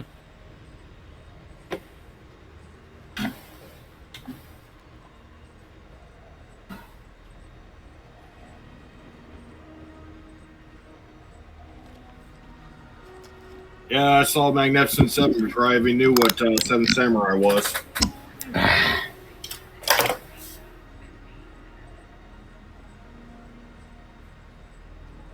You didn't like the remake with Denzel Washington and Chris Pratt? Yeah. Remake of what? The Magnificent Seven. Oh, I didn't know they. I hate the Maybe. knife throwing guy in the original too. So dumb. You know what was a good remake though? That I ended up actually liking better than the original. 310 to Yuma. Yeah, I agree. I thought Christian Bale and what was it, Russell Crowe? Yeah. I think they knocked it out of the park. I'd never seen the original, but I did like the remake.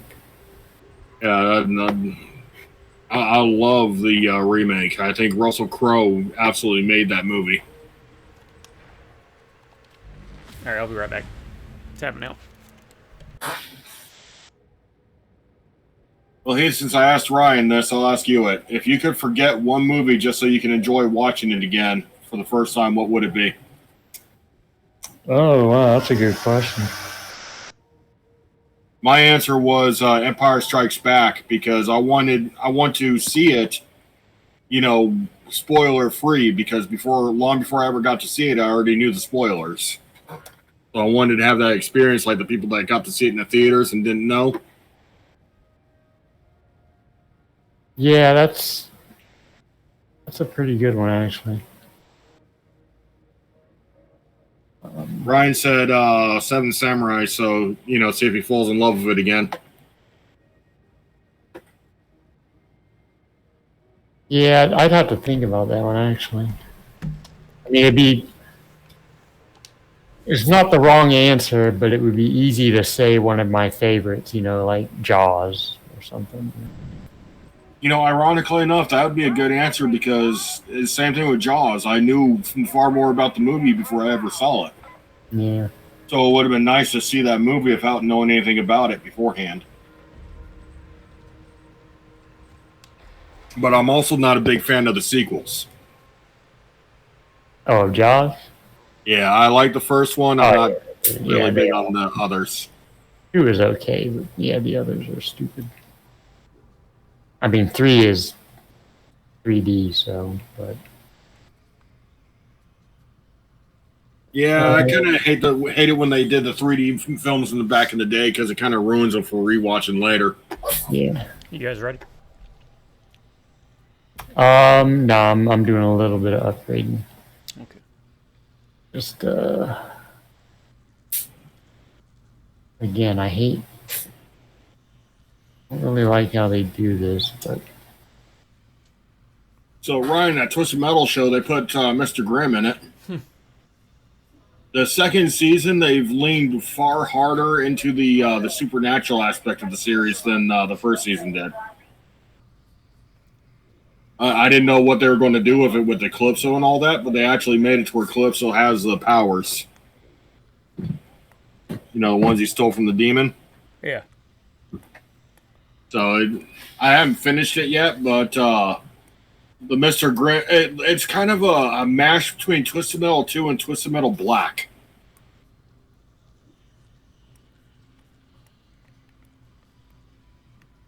Where they all come from the insane asylum. Old Twisted Metal Black. The best part of it still remains to be Sweet Tooth, though.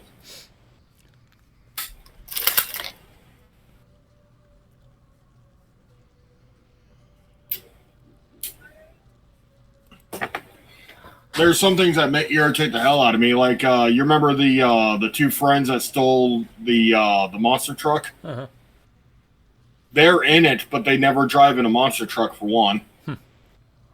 And they're not even in the same vehicle in the Twisted Metal tournament. One of Stu is with Sweet Tooth, and the other guy is with some cannibal guy. Taxi.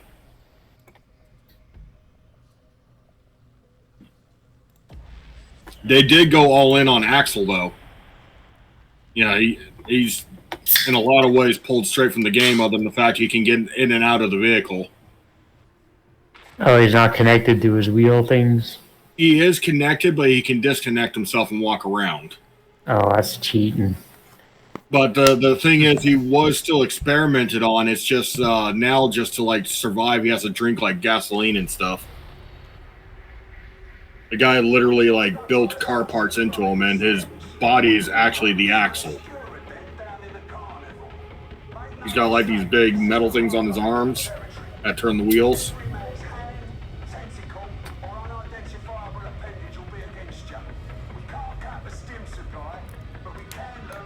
I'll let you know what I think of it once I finish season 2. The guy they got playing Calypso, I think, does great at the part. You see him on a lot of stuff. He's usually bald in it.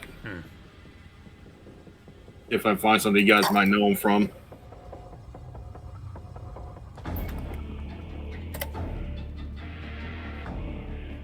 Number 6, real quick. This is because of a personal story of someone I know. I'm not even a big fan of the movie, but it's just one of my favorites to pop on. But I also have it paired with something else to add a little bit more spice, because I want to name drop it. Black Hawk Down. And that's because my Gunny would always bring it up that he was in Mogadishu. That's one I almost put in my list. The actor's name is Anthony Carrigan. Okay. But it does firefights actually really well, especially city firefights.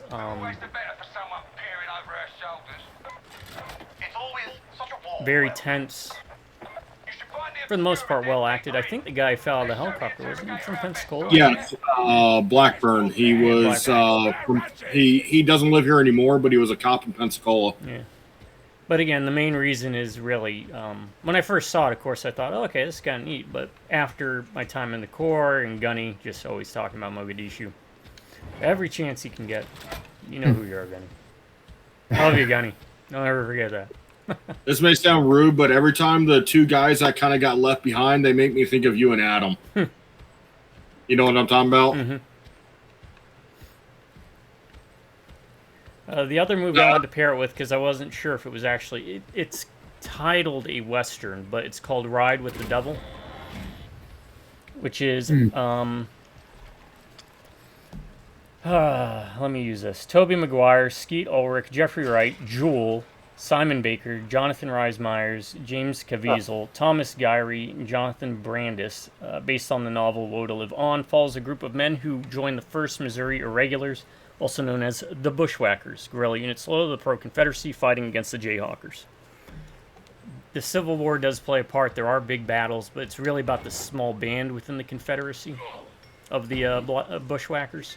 Why they joined the Bushwhackers, what was going on in Missouri, where Missouri split. And that's where the Jayhawkers and the Bushwhackers kind of were coming from the same places. The same towns, even. You know, like, they were sitting down at a table talking about which side to join, and then at the table, people who were friends and brothers, obviously, were fighting against each other in Missouri, having their own little civil war, essentially.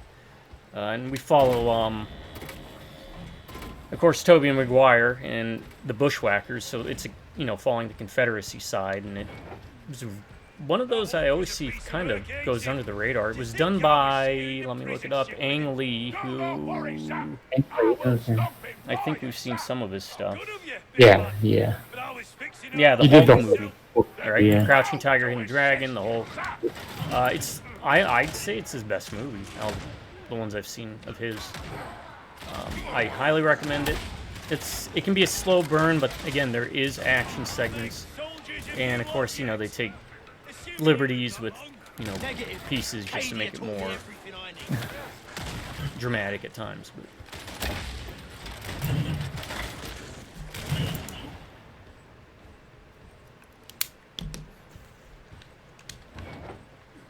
And also the fact it's like Jewel was the last person yeah, right. Seeing it.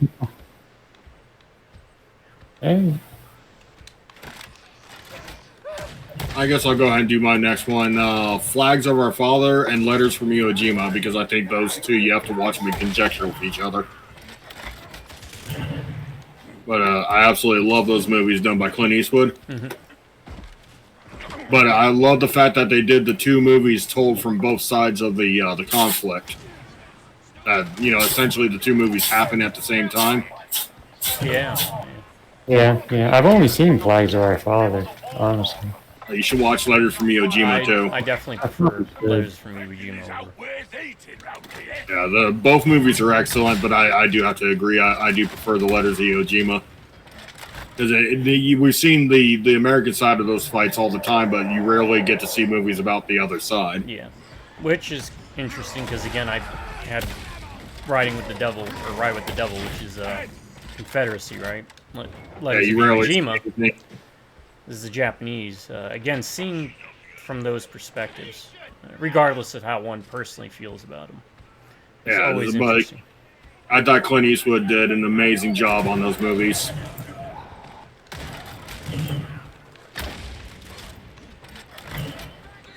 No orangutan, though.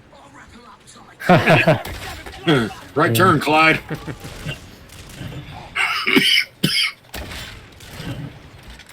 Every Which Way But Loose, and what was the other one called? Oh, yeah. That's old Clint Eastwood. That is older, yeah. That's where he was kind of like the street fighter.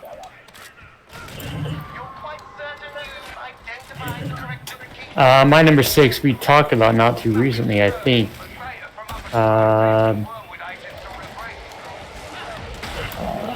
Fury.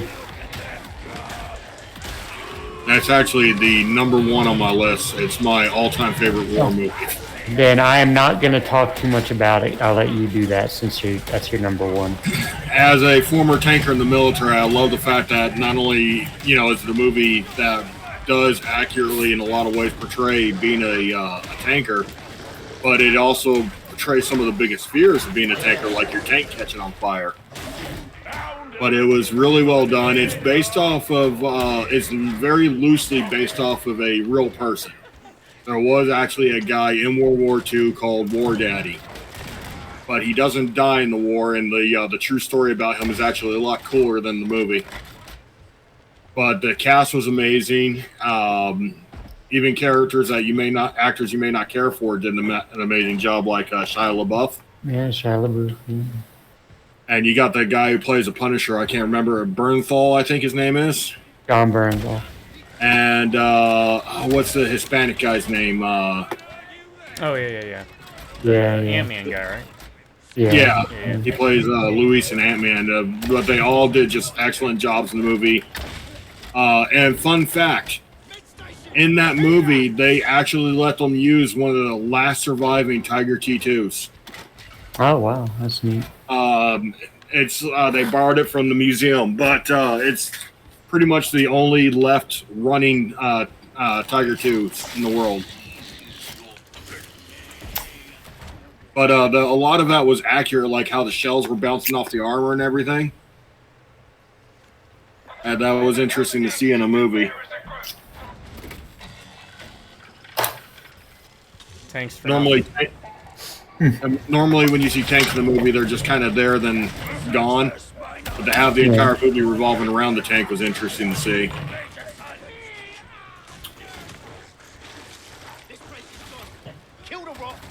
Yeah, I mean, I'll just piggyback off everything you said. So, well done. I love the movie. I just think it's so well done.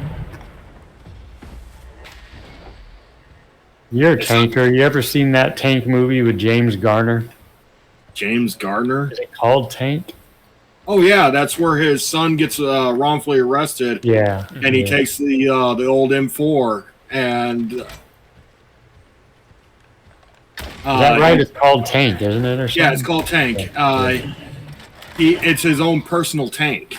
Yeah. I don't know why that movie just popped in my head. And he tries to get across state lines with the tank. Basically, he leads them in a long police chase inside an actual tank. Yeah, that's the old Sherman tank. Good movie, actually. It's an interesting story about what a father would do to protect his children.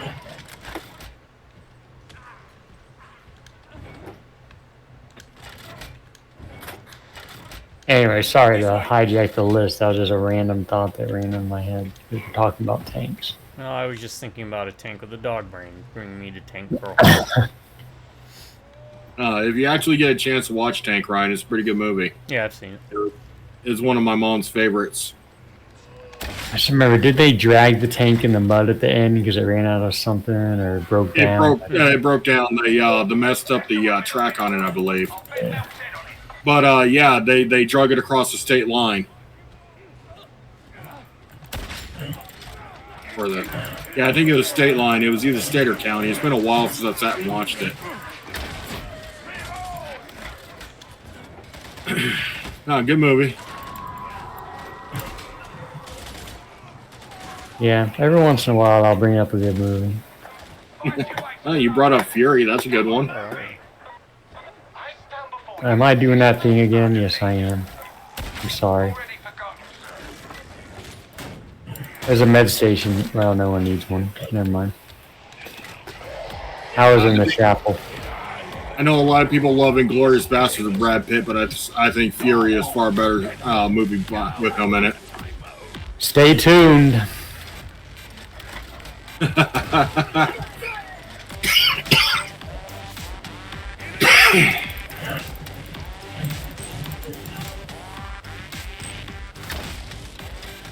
You watch all the Quentin Tarantino movies? I've not seen. Shoot, Once Upon a Time in Hollywood. I actually was bored most of that movie, but the ending makes it all work. Yeah. If you get to sit down and watch it, the movie kind of drags in certain places, but the ending makes the whole movie worth watching. Pretty sure that's the only one of his I haven't seen.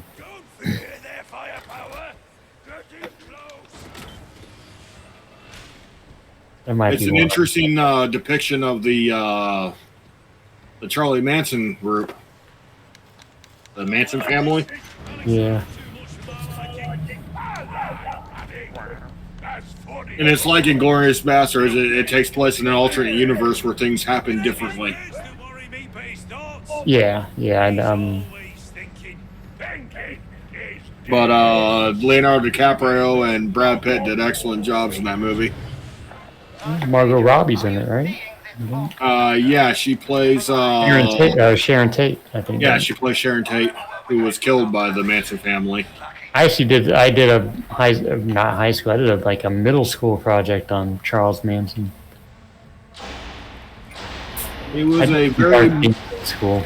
He was a very manipulative person. He took heavily advantage of young people.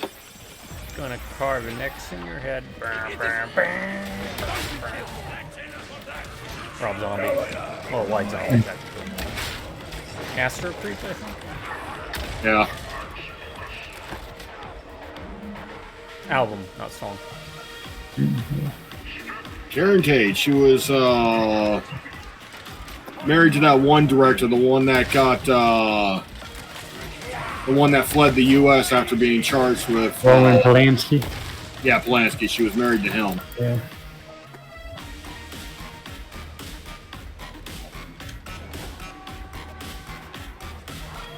This is kind of neat. Limited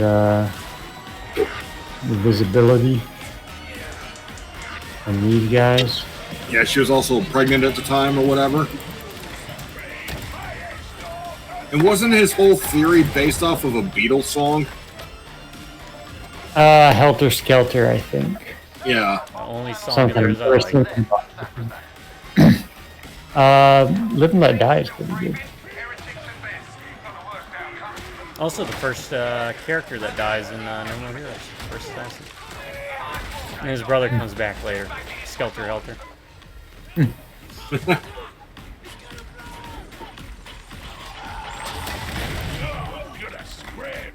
Helter Skelter.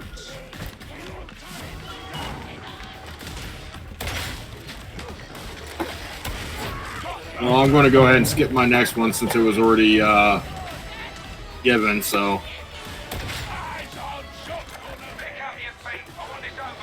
Oh, we're in here. Oh shit. Thank you. Ha! I'm almost dead, so.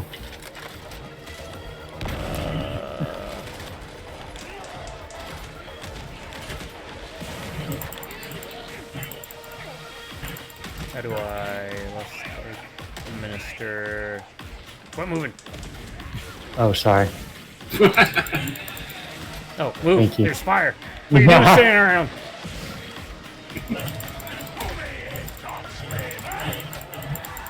Where is that guy? Yeah.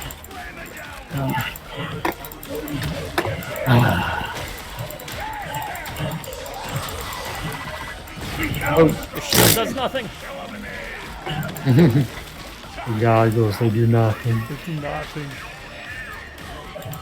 Yeah, I've been playing a RTS game here for one of my RTS Bonanza I've got loaded up, and I was caught off guard because I clicked one of the units, and the unit said "up and at them."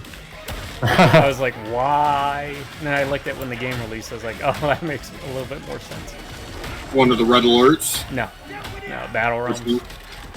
Battle Realms. Yeah, I pretty much exhausted the red alerts. I still have to upload all those. I actually gotta start uploading my Vampire the Masquerade and Redemption playthrough. That's gonna be like 50 videos. Did they ever release the Vampire Masquerade 2? October 21st, which is why I'm gonna start releasing my playthroughs on September 5th, so that I can kind of coincide it with the release. I'm not picking it up. But... No, I won't touch that with they him. finally released it after like 8-9 years of developmental hell. Yeah, I won't touch that one. What are you? Stop shooting. I hit the wrong button. Oh. Door is open. You open the door. It's farty in here.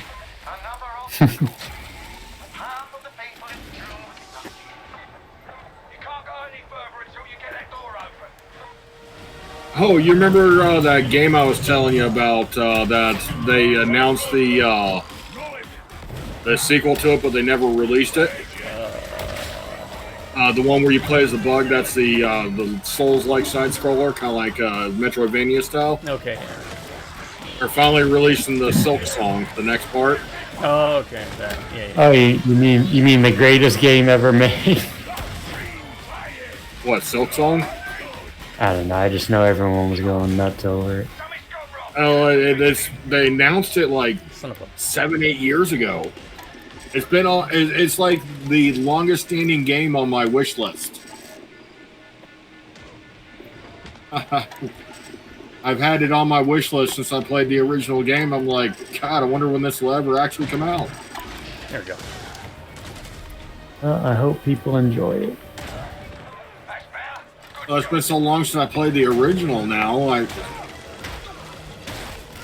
you should play the original to prep for it. I might.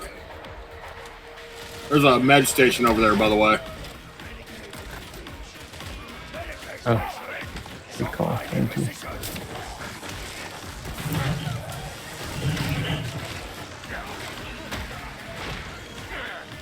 Now my list is going to start getting a little bit more different. My number 7, I'm going to put it down. I actually think it's not a really well-crafted movie, but I love the setting. Braveheart. No. Huh. And it is our ancestors. You'll never The take Scottish. freedom. There's some really neat, good quotes and lines. And I love the big battle sections.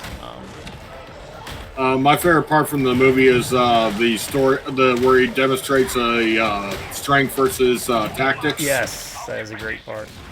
Yeah. Where he has him, he throws that big old rock, they clocks him in the head with the small rock. The great part. I'm kind of indifferent to that movie. I don't know why. It's just. Well, I'm also a fan of the setting, the era. Yeah. Because again, we don't really. Usually, when it comes to war movies, everyone always thinks World War I, World War II, Vietnam. Yep. But wars have been happening for a long time. Yep. And, that one's about the Scots and the English. And then, Don't the worry. Irish getting tossed in there as well. Mel Gibson will be making an appearance on my list too. So if you got something medieval, and I'm sure there's another one on my list you guys might know is on there that's going to be coming up, I'll save it. It's also really good because it's more the time period. Point of no return. I do It's not, definitely but a now much better movie.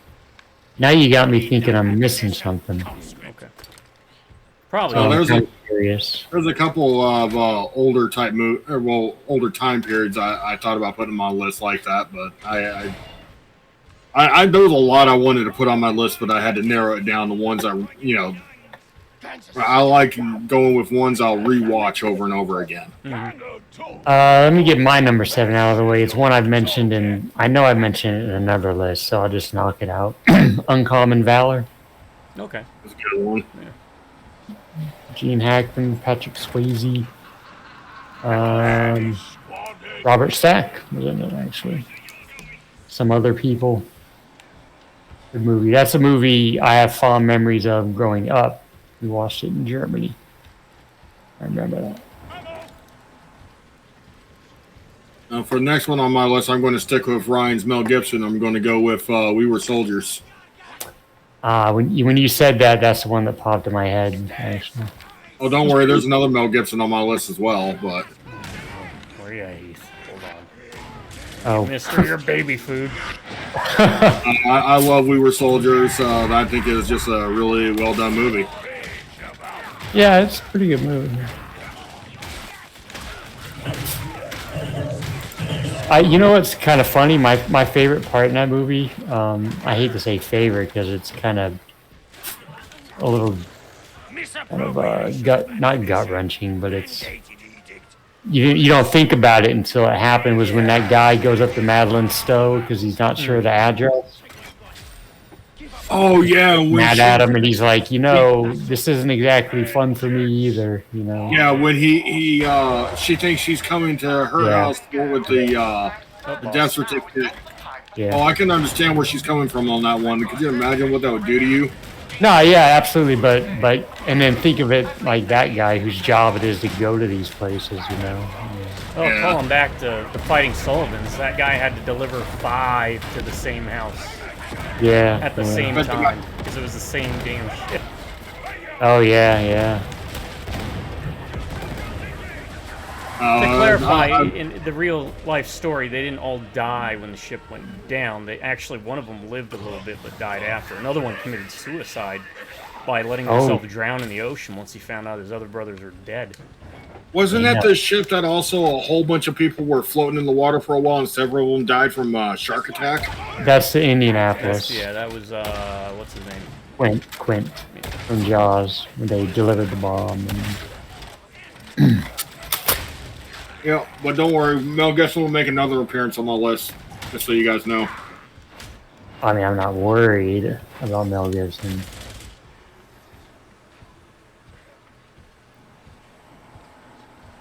Now I'm trying to think of... I'll get my next medieval one out of the way real quick then. Kingdom of Heaven.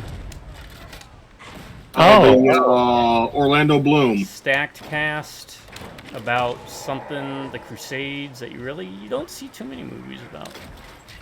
No, you don't actually see a lot about the Watch Crusade. the director's cut. It is a much better movie than the theatrical. Really? Yes. I've only ever seen it in the theater, so I've never watched it outside of that. It's bloodier, it has more scenes, and adds more context to things, and it is a much better movie. I did think that was one you got me to watch, obviously. I guess that was the director's cut, because like I said, I only ever saw it in the theaters. I've seen it once, never again. But I love Knights. I love the medieval ages. It's just well crafted, well shot. Also, one of my favorite directors. Even though in the past couple of years he's not been doing too well, but Ridley Scott gave me some of my favorite movies of all time. So. Yeah, he's actually got one of my favorite newer. I say new as in recently because we watched it recently. Quotes. what's Jerusalem worth? Yes. Nothing. Nothing. Everything. Just the way he says it, you know. He turns back around and is like, yeah. Ridley Scott. No, I only ever saw that movie. Didn't we see it together in the theater, Ryan? More than likely. We still always go. Yeah, you're definitely gonna want to check out the director's cut. That's the one they had me watch. Yeah, I didn't even know the director's cut was a thing. Full honesty. With Ridley Scott, there's like 80 different cuts, like as we know with Blade Runner. I know Blade Runner was like that. I didn't know Kingdom of Heaven was. Yeah, most of his movies are really cut heavy. He usually has tons of cuts. I don't recall the legs leaving so much room. Yeah, but that was the one in Jerusalem with Orlando Bloom. Yep, and the guy who he was in those Harry Potter movies, but more importantly, he was in Dragonheart as the kid guy that was not a good person. There's a movie I haven't heard or thought of in a long time. I am the last one. Sean Connery. Or am I talking The second Dragonheart is such garbage. What was that third one you had me watch? That was pretty good. Yeah, the third and fourth one are... No, we watched the fourth one. I think Okay. it was the one where they had to hunt down the scorpion, the wolf, and the... With Helena like Bonham Carter, right? Yeah. My sister held one hell of a grudge against me over Dragonheart. It was, I think, me, my dad, my sister went to see a movie, and I got to pick, and I picked Dragonheart, and she wanted to see something else, so she held a grudge against me for a long time over that movie. What am I missing? Find the stim manufacturing? Oh, there's a whole other area over there. Oh. Dragonheart. I have not seen that since the 90s, Ryan. Well, I got all 4 of them. I think they are working on a 5th one. Released a 5th one? I can't remember. Oh, Dragonheart. That's something I haven't thought of in forever. I already did my set. I didn't mark it off. I did my set.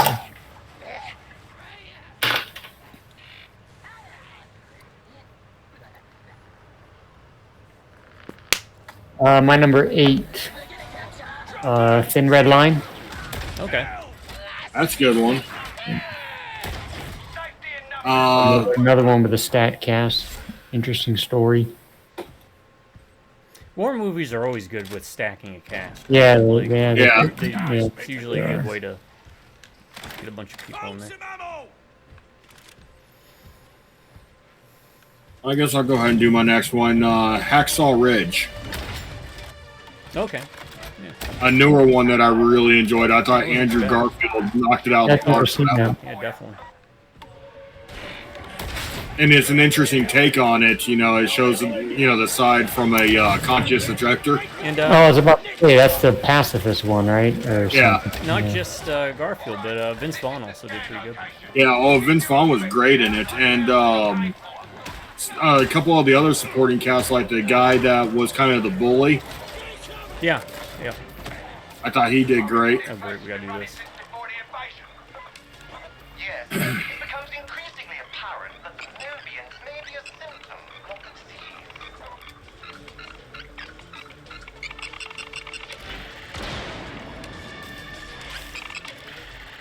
not a disease. I'm scanning.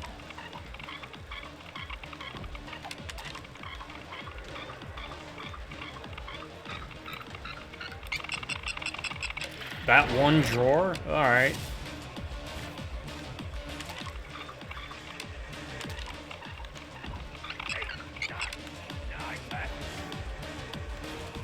I just had to scan a book.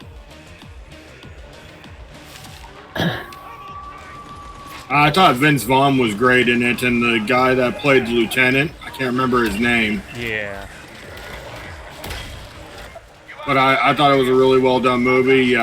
Great supporting cast. The special effects were great.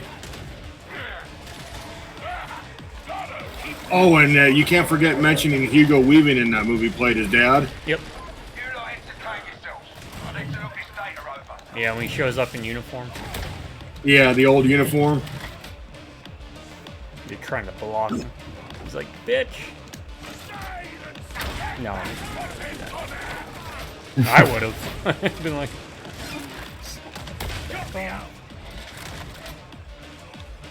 Oh, when he clocks his brother with a brick at the beginning of the movie. Mm-hmm.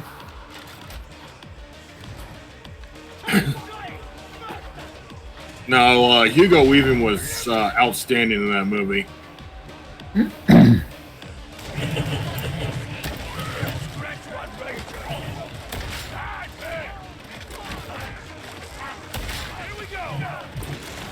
Yeah, it's a newer one that's definitely quickly made it up into my top 3 war movies.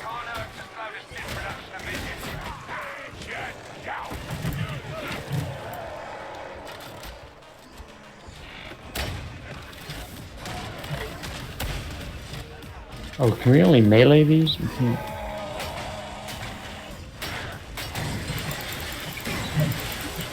Mailing work. It's surprising that you don't see Vince Vaughn in more things. Well, Psycho didn't help him.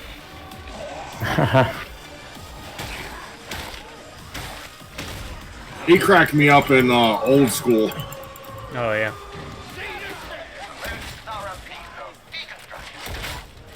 And my boy Blue.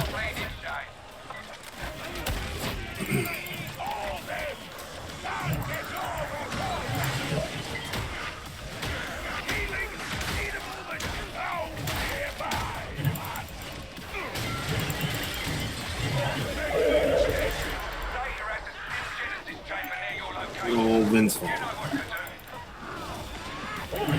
For a life of me, though, I can't remember the LT's name. Actor.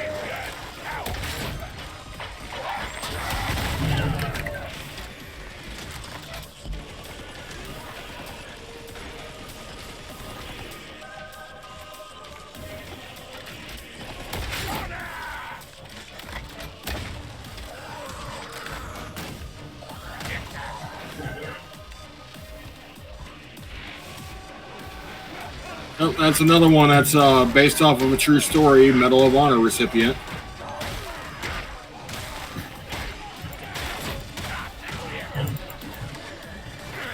I think he may be the only Medal of Honor recipient that never fired a shot in a war, too.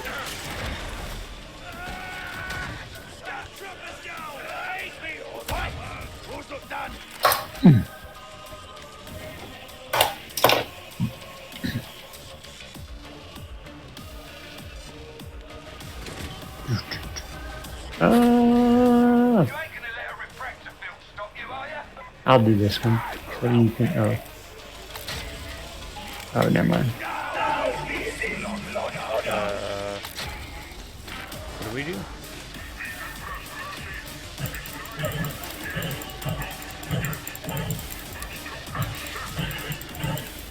Interrogation underway. God damn it. I just realized Hacksaw Ridge was directed by Mel Gibson. I forgot about that. Interesting. Yeah. I completely forgot he was the director on that one.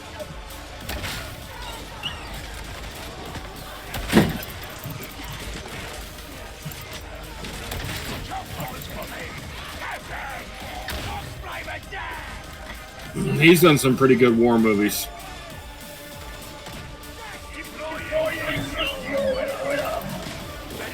Mad Max? You consider that a war movie? No. I was just saying that. Just to be funny. And it really wasn't that funny, but...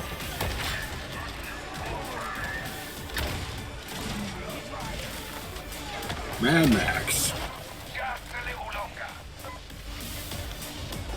The South Park episode where they're trying to get the money back from him from Passions of Christ. Yeah.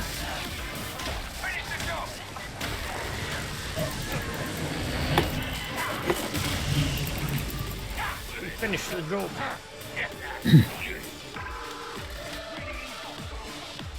Wait, did we just... Oh.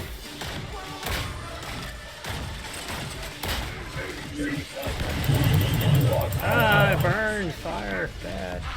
Another mission sorted. Not that I had any doubt. Escape. Okay.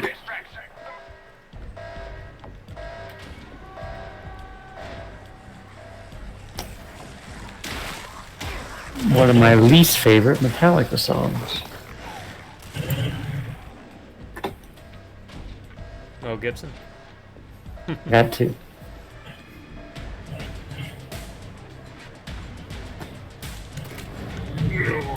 My next movie is one I hate to like, but I just like it because one, the setting, the period.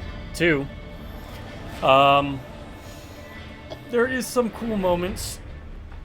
And three, it's one that it kind of pairs up with the one that we were gonna do, but decided to hold off on. Something you don't really see a lot of.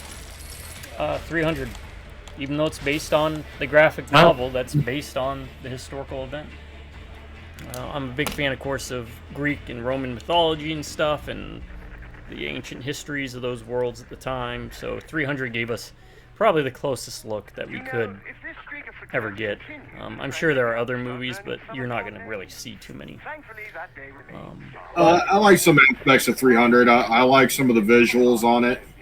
The Like worst part when is the slow down.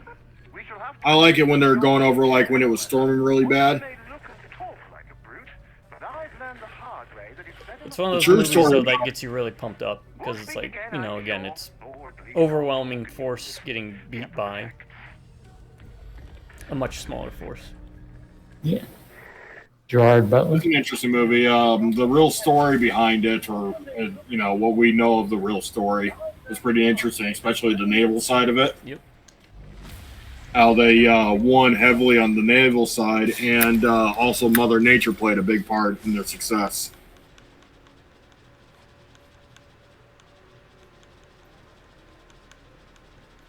But that slowdown, that's really why I hate liking that movie so much. It's 'cause of I think they slowdown. do that just to pad out the runtime. Had Faramir from Lord of the Rings in it. Had also Magneto guy. Gerard Butler.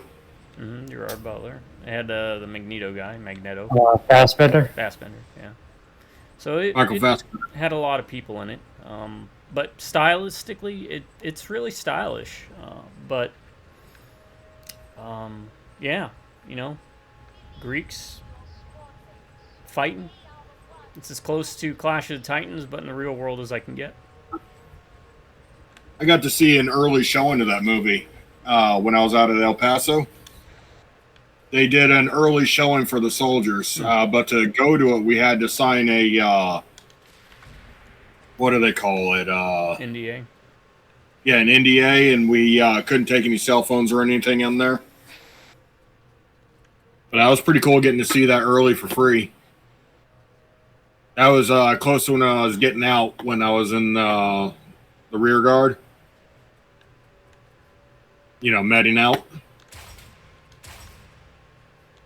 I was on crutches.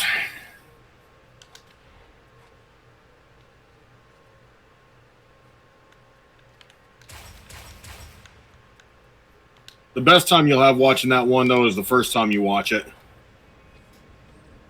And honestly, I didn't like it near as much the second time watching it. That varies. Because you can say that with literally every movie.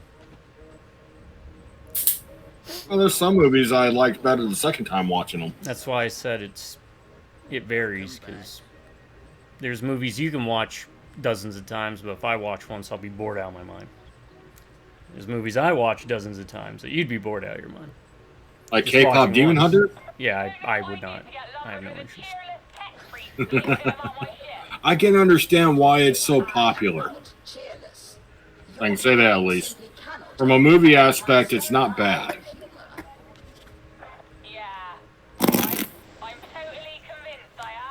Yeah, there is not a single objective movie in existence that you need to see more than once. Using your criteria, though.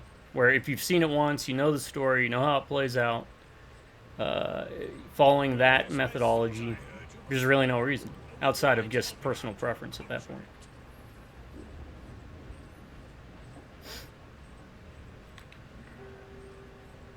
I'll go ahead and do my last one, The Patriot. As an example. I'm not a big fan of that one. I love The Patriot. I Outside enjoy of the beginning part with the hatchet when he goes crazy. I liked it when he got the prisoners released with the fake prisoners. Mm-hmm.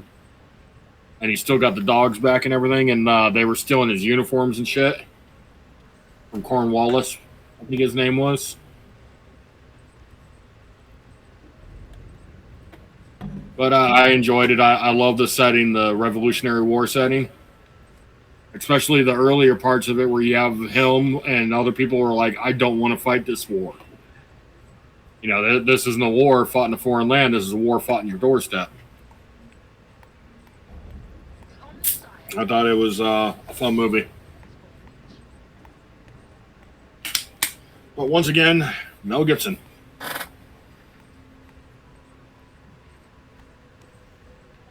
And I love the actor that plays the bad guy in it, the one that killed his son. Can't remember his name. Yeah, I think he was in Harry Potter also, wasn't Yeah, he was. He was, yeah. Lucius Malfoy in Harry Potter.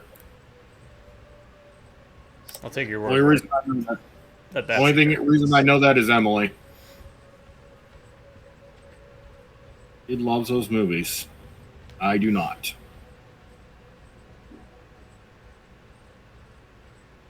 Had a good cast in it. Jason Isaacs, that's the guy's name. But it also had Heath Ledger in it, and I'm partial to that character because his name was Gabriel.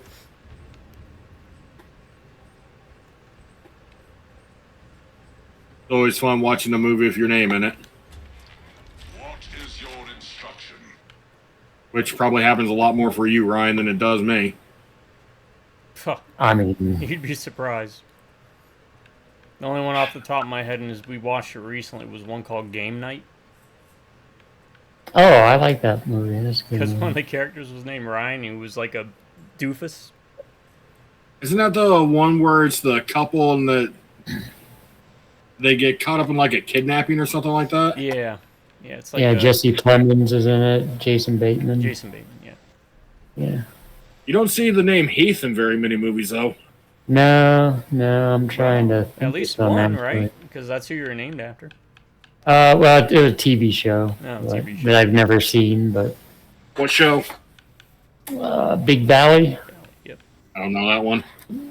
Lee Majors, I think, Yeah. played him. I think, yeah, some old Western type movie. Mom None of these. had a thing for. I'm gonna go pee again real quick. Sorry. Ryan, are you finishing your list? I got one. One more? And then a bunch of honorable mentions. I got a couple of honorable mentions. The one I was talking about earlier, no one's mentioned so far. The one that I said I'll write down and say it if no one mentions it. Mm-hmm. Ow. No, familiar with that one. Oh, the movie called My Phone Falling Down and Hit My Foot? Or OW for short.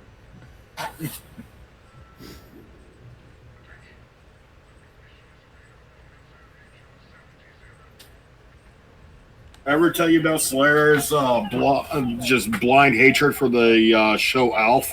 No. He eats cats, remember? Mm-hmm. She hates him. She punched an Alf toy in the store once when she was little. Alf. I don't even know how she found out who he was. I think it's because on the back of the figure it had him with a cat, in two pieces of bread.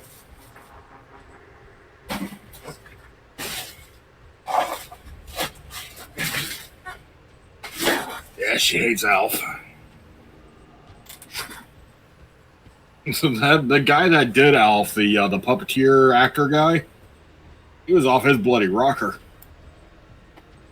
He's one of those method actors. So if they talk to anything other than the puppet, he'd get really angry.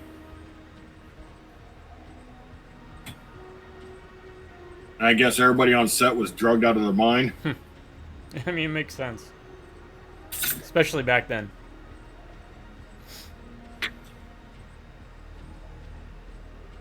What time is it? Okay. We got time. I was gonna throw this out there when he gets back and everyone's ready. Oh,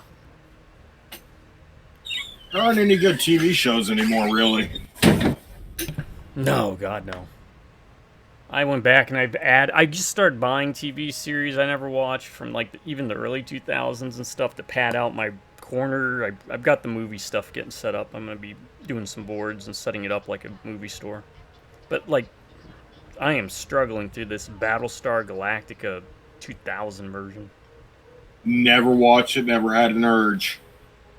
The original series was fine, but this one is just, oh my God. I know it's a reboot, but... You know what show I want to go back and watch again, though? Farscape. You ever watch that one? Yeah, it was alright. Used to watch it a lot with my mom. Yeah, I got it. It's holds up okay. I mean, it's fine for what it is. It's kind of like what Firefly is. Firefly doesn't hit with everyone. I remember the practical effects in Farscape was really good. Yeah. Or Stargate SG-1, that was another one I couldn't get into. I wanted to. Don't get me wrong, I like the movie. I could never get into the show. I love the movie, could never get into the actual show. I think what happens a lot of times is these TV shows get so syndicated that then you get like these same episodes you see in every other type of show. Yeah. And it's like, yeah, what about the fighting or this or that? Can we get back to that? And that's kind of my qualms with the Battlestar Galactica, for example. There's some really dumb episodes. Who was the actor? Who was the actor in Starscape? Not Stargate. Not the military guy, but the science. Russell, but yeah, the science guy. I forgot his name. You don't see him much in anything anymore, huh? Yeah, no, he's been in stuff, but recently I can't think of too much. James Spader. You used to see him a lot, then all of a sudden nothing. Yeah, I think first time I remember seeing him was what, Pretty in Pink and Mannequin? Mannequin. Got it. How about that for a movie? James Spader, you really don't see him in a lot. He was the voice of Ultron in Avengers Age of Ultron. Yeah. Didn't know that.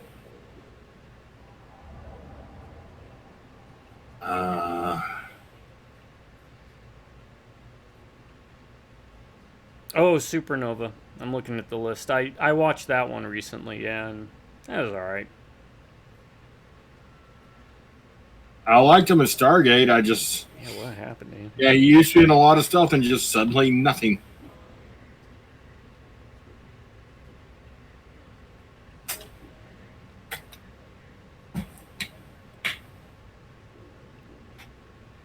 Stargate was a fun one, though. I like the Egyptian alien thing to kind it. of thing. Yeah, Egyptians and aliens probably started that whole. It's what created the History Channel. Yeah. Or where the History Channel ended up.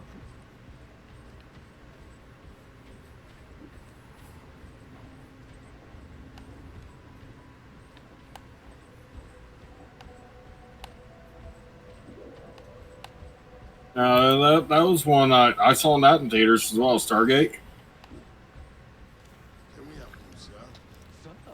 That's an older one, though. We're old. That was 94. Good God. Yeah. You say that, but I say it like, oh, it was only 94. Until I see a calendar, and then I'm like, ugh. Yeah, I know. It's like 94. That wasn't that long ago. Oh, my God. Yesterday. That was 31 years ago. I love Kurt Russell, so, generally a lot of things I'll watch with him in it.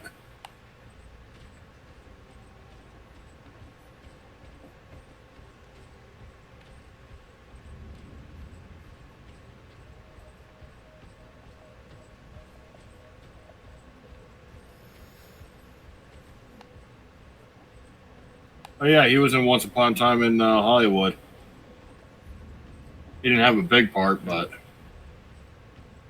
he was the stunt coordinator. Bone Tomahawk, that was a good one. Yeah. He's what I'd consider like Hollywood royalty at this point. The Sky High. That's a guilty pleasure movie of mine, Ryan. You ever see that one? Yep, Bruce Campbell. Yeah, that's a guilty pleasure one. I don't know why I like the movie, I just do. There's no reason for it, I just do. Big Trouble in Little China. Always gotta love that one, right? Yeah, with how much Carpenter is a huge fan of video games, I'm shocked he's never even tried to do a Big Trouble in Little China video game of some sort. Oh yeah, that'd be cool. Yeah, it would. Like a co-op or even like a Strange Brigade style. I mean, I was actually talking on one of my RTS videos about making an RTS game because you have the factions already broken up. Yeah. You could do so much with that property just in a video game format. Third-person action-adventure style, you know, open world-ish even. I'll never forget watching Big Trouble in Little China for the first time. That guy inflates like a balloon. Yep. He blows himself up. Thunder.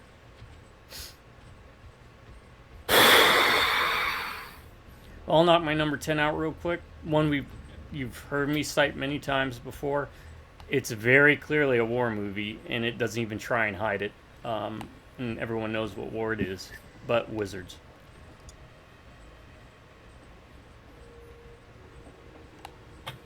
Wasn't it on the last list we did too? One of them. Was it the last Yeah, list? I can't remember if it was the last list. I know it was on one of them. It's been on actually multiple lists of mine, but Wizards, you get fantasy, you get modern technology, fighting a war against each other. It's a fantasy setting, but it's very clearly inspired by and follows the idea and history of World War II in a lot of ways. Yeah, that was on one of our lists last weekend. It was on the animated movie one, the U.S. anime, anime. It's been on like 3 or 4 lists, dude. But point being, Wizards is a war movie because it's, well, it is literally World War II wrapped up in a fantasy package. Even using clips from World War II, because I won't spoil it, but let's just say video actually plays as a weapon, and that's not even like masking any kind of underveiled theming, right? It's pretty on point. Also one of my favorite Ralph Bakshi flicks. Does that make Lord of the Rings a war movie? I put it as an honorable mention because technically it does, yes, because it is literally the same type of thing. Yeah, it's a fantasy version of World War One. And you get big battles. You get a lot of themes that carry in war, even if you're swinging a sword or carrying a gun. A lot of the same themes. The idea, you know, obviously with the Hobbits was, you know, people that have no connection to this war is even affecting them or going on, getting pulled into it. And how I'm ready by the next part. Okay. But that was an honorable mention. I put Excalibur as an honorable mention because once again, it's a medieval setting. Excalibur came close to being on my list.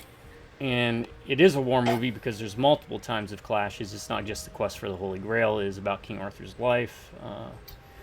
Grave of the Fireflies is definitely worth a shout out as well, though it doesn't directly deal with two sides fighting each other visually. It shows the impact of what life is like from the perspective of a child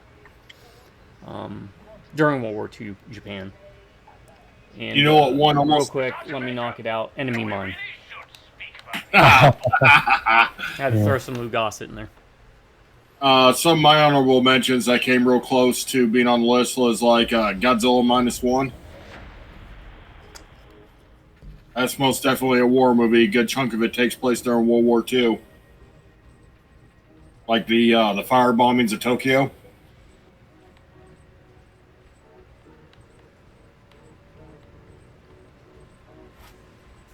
I still have 2 more, by the way. Yeah, Yeah, I'm just still go waiting. through mine so anyone have more time to do what they need to do. No rushing. Plus, I have a secret bonus question for everyone once we get through our lists. No rush though. Again. Go ahead, Gabe. I got one more honorable mention, but I'm going to wait till Heath finishes his list. My number 9, we already mentioned it, Inglorious Bastards. This kills us some Nancy's. Yeah, again, I mean, I hate the broken record stat cast and everything. It's the Bear Jew. Probably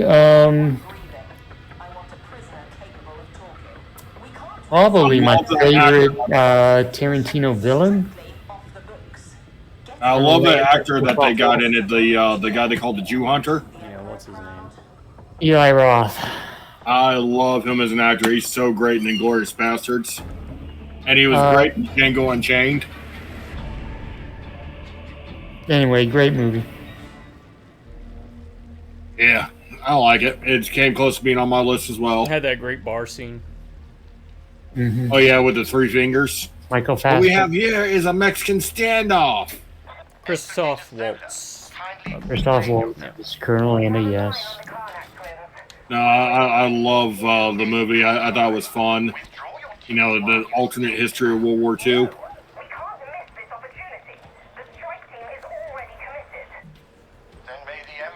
And let me just go ahead and get my number 10 out of the way. A movie that is very, very near and dear to me. Another one from when I was growing up. Red Dawn. Red Dawn.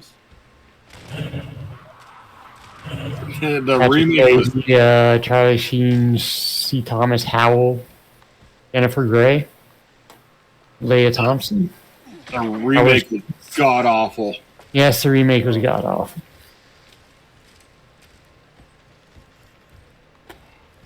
Do you know they changed the bad guys in the remake because they didn't want to Yes. offend a certain audience? That originally is supposed to be the Chinese, not the North Koreans. Oh, boss already. Right where he said you'd be. The hell is she? Up here with me. Oh, we dropped down. I dropped down. Oh, it looks like we can get back up.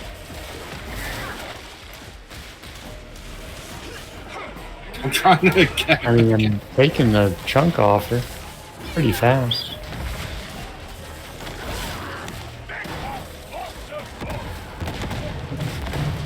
Alright, well, the one I was talking about, the honorable mention, I didn't know if it was going to be on anybody's list, so I didn't say it right away. Starship Troopers. Oh, that's a good one. It's a war movie. Escape. Perhaps that is all the best. Explicator, extract your strategy. Honestly, this was a good list to kind of reevaluate on since it is Warhammer. And there is always war is kind of one of the taglines. Yeah, there's just so many movies you could throw on the list that are just great.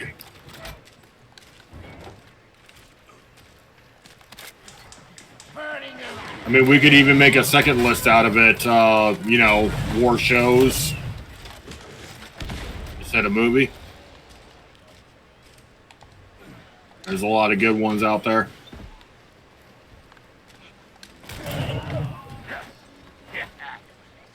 Grenade! Status unclaimed.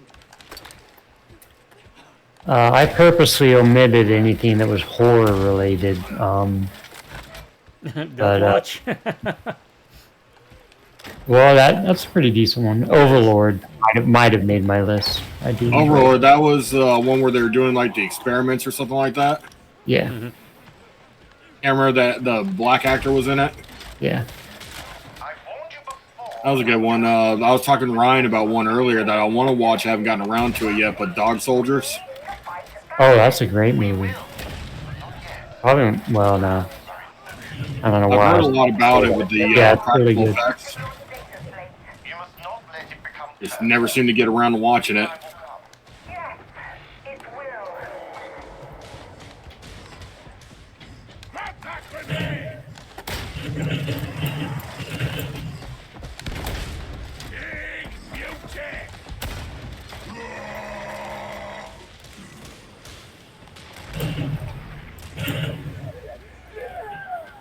But there was other movies that I wanted to put on my list, like Apocalypse Now.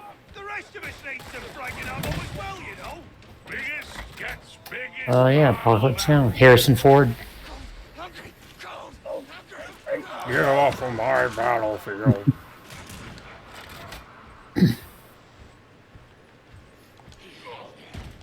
Yeah, whether it's a movie just about the wars or about the themes of war, this is top 10 war movies. Like, technically, I could have gotten Transformers on another list.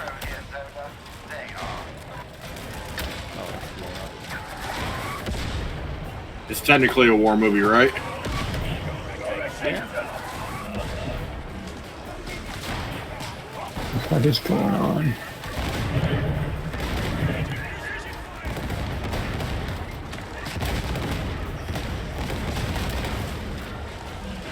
And there are several anime movies I could have gotten on that list too, just being about war.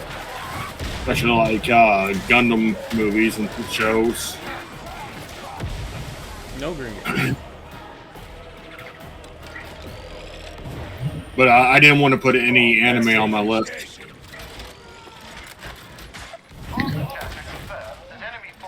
Tried to avoid that this one.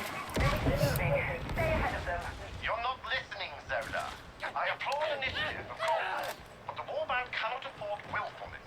Grendel will not tolerate it. Grendel gave me a free hand.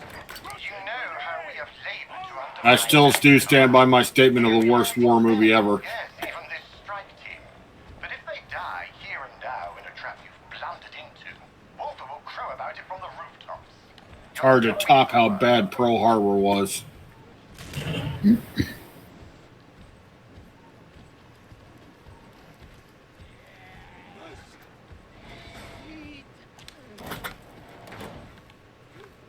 Ammo. Ammo.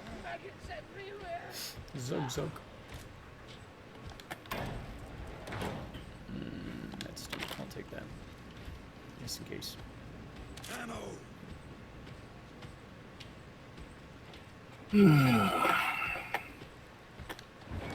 Bet there's never been any really good Warhammer movies. There even been any Warhammer movies? Yes. As far as I know, there's at least one, and it was not very good. No, it was not. Would I have known about it? Probably not at the time. I think it was written by Dan Abnett. Animated terribly. It was not good. It was a CG animated film. Yeah. My old buddy, Dan Abbott. Shame, because I loved his Gaunt's Ghost books.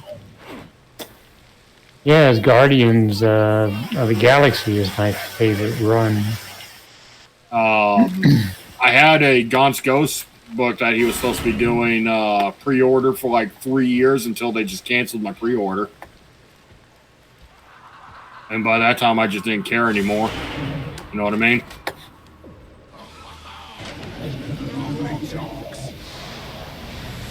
What is going on? It's a trap.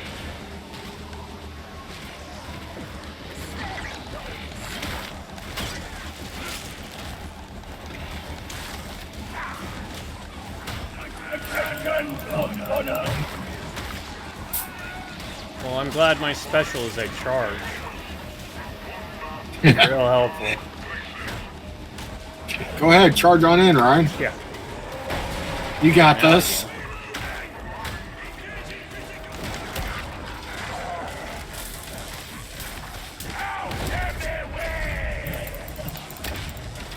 Come on, big guy. Oh, you went down like a... I softened them up. Possibly, I don't know.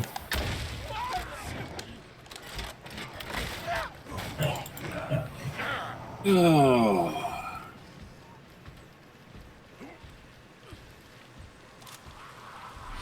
Hey, well, what's the best war TV show? War TV show. The A-Team? I don't know. I guess that'll count. Nah, I wouldn't count it. I was just being facetious. I don't know. My choice is MASH. Nope. You alright? Oh, you're on the edge. I'm living on the edge.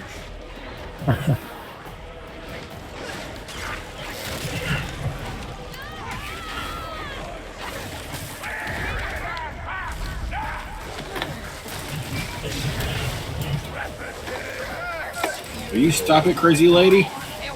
Yeah, run away again.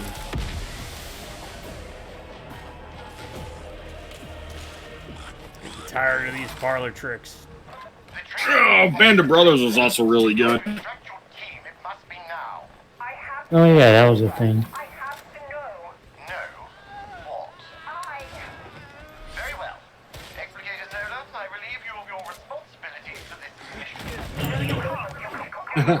You know, you can even call Kong Island a war movie. Strike team. Oh, Skull Island. What? Skull Island? Yeah, Kong Skull Island. Oh yeah. Because they redirected those troops from Vietnam over to there. Yeah, I like Skull Island. That's pretty good.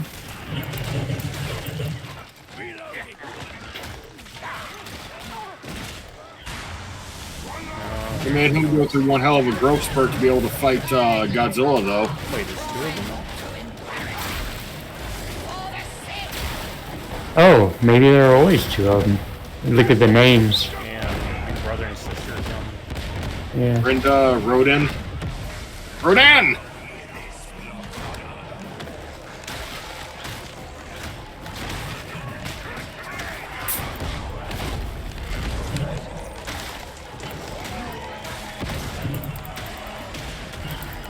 Oh god, no, he got me on fire too.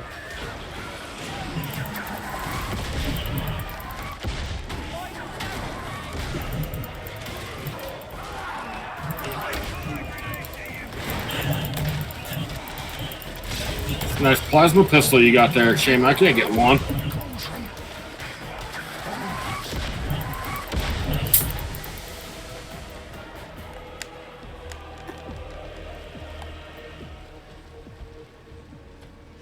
Ammo in section 2. Lieutenant Masusi, the strike team requires immediate extraction. Yes. Yes, I see. Understood. Alternate extraction is not available. The only way out is through. But you want to take no chances. No fancy work. No prison. Kill anyone in your path, including the twins. Their deaths will stop Twins, they're twins. error. Like, what was it? The Phoenix? Where were they? Ferris? Marvel? Oh, Fenris. that's it. Right. They have to, like, hold Flipper, hands Sugar or twins. something. Yeah, they had to hold hands. They were Baron von Strucker's kids, I believe. Another honorable mention for war movies, though. The one with Denzel Sam Jackson Glory? and Tommy Lee Jones. Rules of Engagement. That was a good one. Stop it. Right, it was the Marines that were sent in to get the people out of the embassy, Yeah. and they were hiding evidence to steamroll him. Just unclaimed. Hey, bosses. This will be easy. You've come this far. Surely you're not gonna turn Yeah, we're about to do a boss fight. They're loading us up with ammo waiting in sub-level 4. and everything. Ammo. Can't ever have too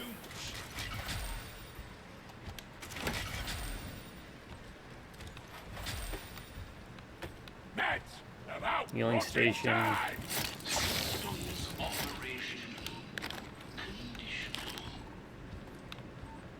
Med stims for everybody.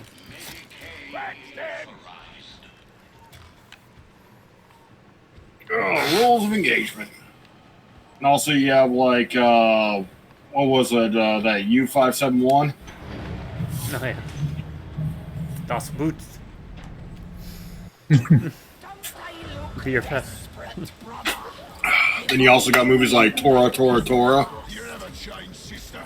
Still playing. Midway, There's no flavor without. Buffalo Soldiers, Leathernecks. I'll make Alright, now we... Could literally go on all day about war movies, right? Huh?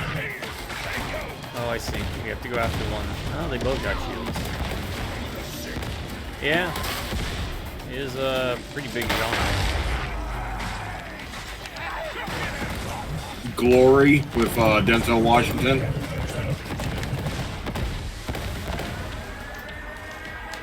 Actually, not a lot of Civil War movies, are there? Gettysburg. Gettysburg's a good one. Gangs of New York, because it's a gang war.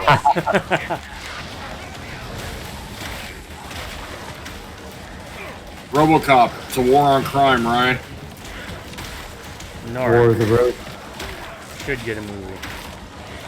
That's a video game movie I'd like to see. I mean, technically, Terminator's a war movie. Battleship. Oh, God. I mean, Terminator's a war with Skynet, right? So wouldn't that meet the criteria?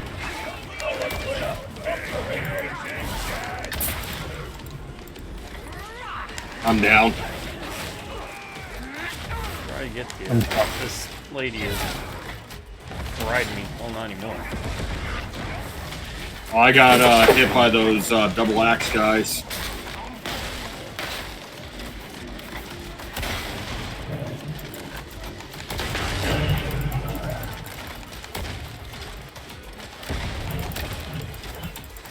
This is supposed to be good against armor. Oh, you're the boss. You're not. Okay. I was like, why aren't you going down? Do we need help? I got my stim pack. Okay. Let me know when, because I got a kit thing I can lay down. I had an ammo kit if anyone... You know what? I'm just gonna drop that. Well, I could definitely use that. My gun's been out of ammo for a little while.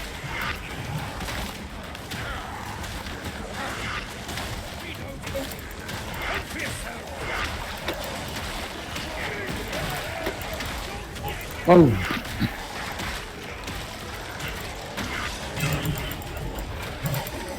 Could also say Predator. It's a war movie. No grenades.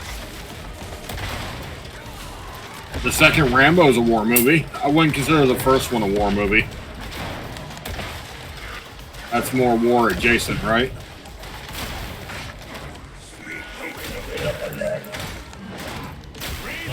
Hold on. Those double axe wielding guys.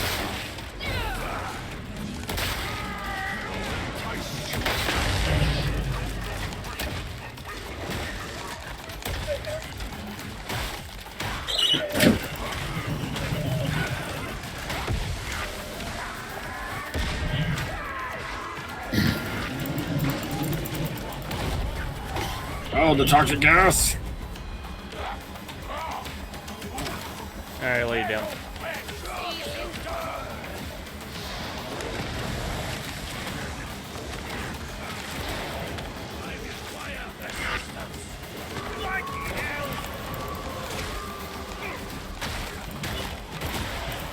Buddy, I am going to get rid of you as soon as I can.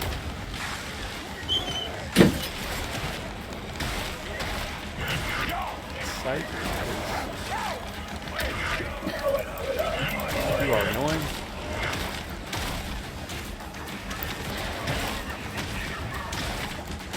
That sniper's really getting annoying.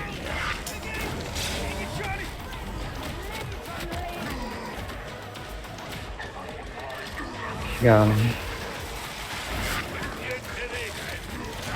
Oh my god, this guy just keeps charging.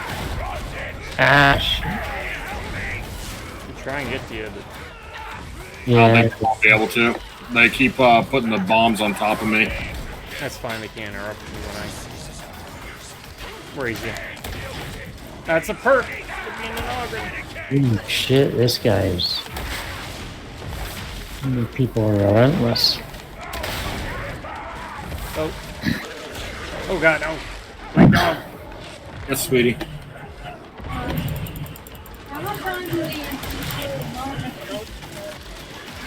I don't know. I don't know if she's going to be going to the store, sweetie.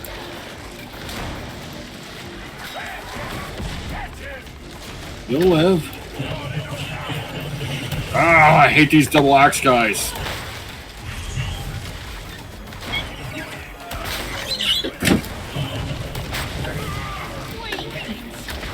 Dog's got me.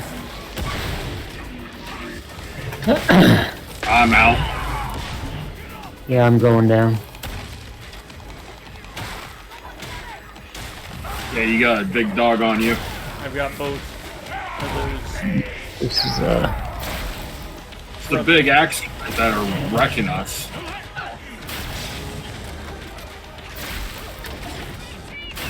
Stop it. yeah, I'm out. Hey, somebody can come grab me. That would only be Ryan. Before I know it. Oh, got you. Oh, fire bad. Oh god. Oh, I got this. Didn't really help.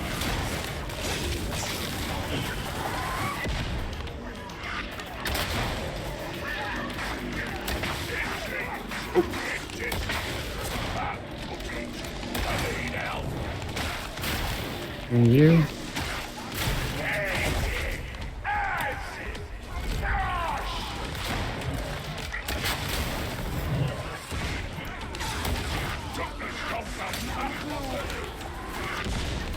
Nope. Finally went down. I went down again, too. I'm almost I know down. where our computer is. Yeah, right? Where is he? Oh, he's up top somehow. For some reason. Huh. That's a place. No wonder he hasn't been helping. Oh, we're all down.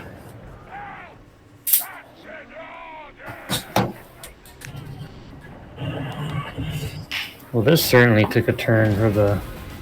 Yeah, right? So it's those double axe guys. They were wrecking us. Yeah, those double ash guys are pretty intense. I'm in a jail cell. You have failed the Emperor. Well, maybe if you get off his ass for once. Well, even when I lose, I win then. Makes me happy.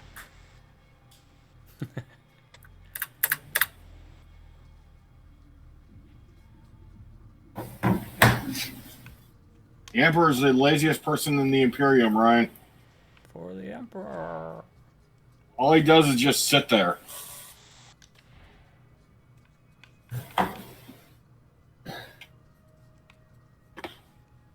Alright, let's see where I can possibly... Is it the gun? I'm going to try out a different gun. That's what I was thinking. No, I like this gun. For the Emperor. I exist to serve.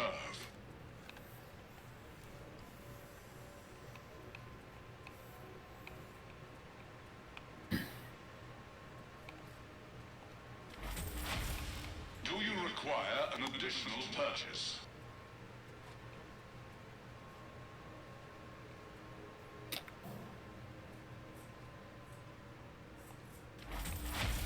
Sold. Yeah, sure, I'll try it. If not, we'll just go back to what I was using. Yeah. Yeah, that's the thing is, I like what I have. Maybe get rid of this. Toughness.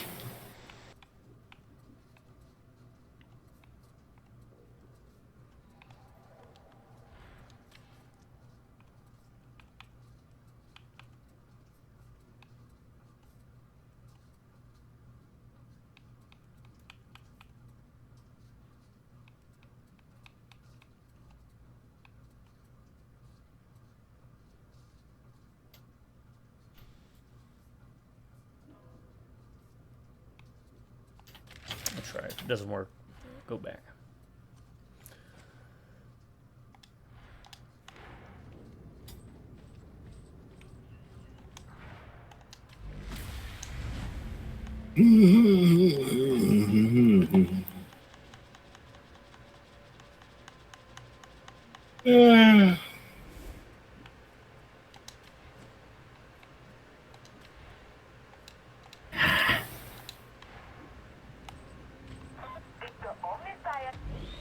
From the forge cometh miracles.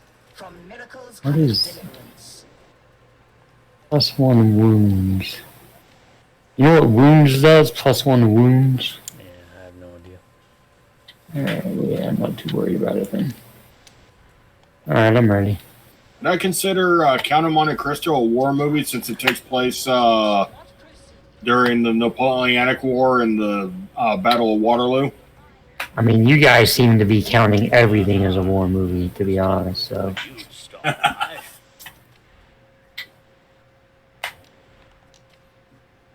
Well, the plot does directly involve Napoleon. What the heck is this? Soldiers of the Blessed Emperor, I am pleased. May I touch You guys ready? Yeah, you go for it. I'm gonna try this out.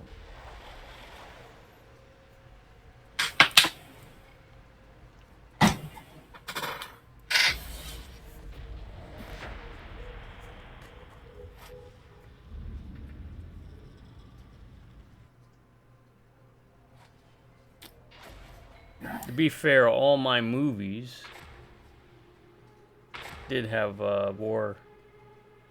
big war fighting in them. And all your movies are movies. Actually, none of them are movies. They're figments of your imagination. I got some Let's pretty try vivid this. imagination. Something special for you today. Wormwood agents have confirmed the location of the Karnak twins, two of Wolfer's key war leaders. The twins have made something of a name for themselves since returning to Atoma, and they have a body count. Alright, so secret question. Who knows where Wolfer's hiding? Oh, yeah. What is it that got you into Warhammer? I want a prisoner. Do you You? remember the moment? Do you remember the thing? You? Do you remember the specific thing that you did that got you into Warhammer? Get in. Yeah, you showed me your Skaven figures.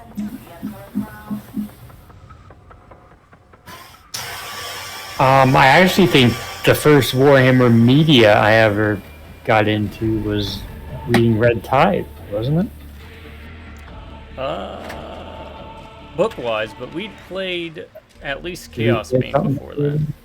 We did play Chaos Bane, Now, I you're don't right. know if we played something before. Like, I think we may have played Vermintide 2 before. Yeah, that yeah. happened. Kindly explain yourself. I'm just gonna put those two then. I mean, you got me into it, obviously. I'm now but- seeing a common element. Both were Skaven related. With both of you. Yeah, for me, it was the first time I ever saw Warhammer is when you got that Skaven army from, what was his name, John? No, it was someone John and I knew. I forgot his name. Yeah, I bought it from him for 300, and then I actually sold it back to him for the same price. I thought that they were just so cool, you know, these little miniatures being hand-painted and all that. And you could play games with them. Then you taught me about 40K, and I loved Chaos back then. That was what, 3rd edition? Yep, and third. At that point, yeah. And everything in it's changed so much, like how you drew the minis and everything, or painted the minis and all that.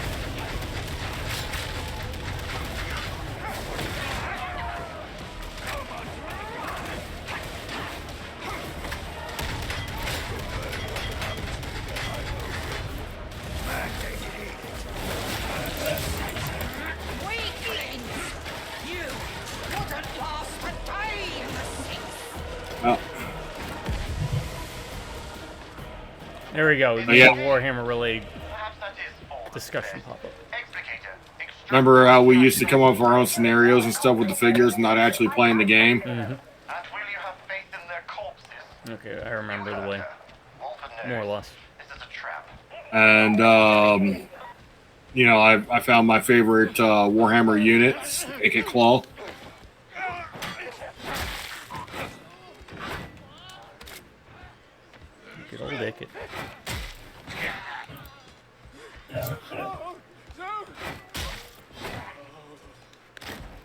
And that's when they had the original Fangqual and Bone Ripper. Yep. And I thought the Globadiers were so cool looking. Yeah. They were really good models.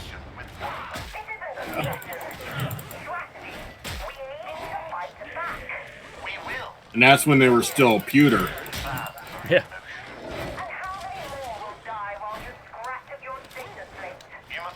There were actually very few plastic models back then.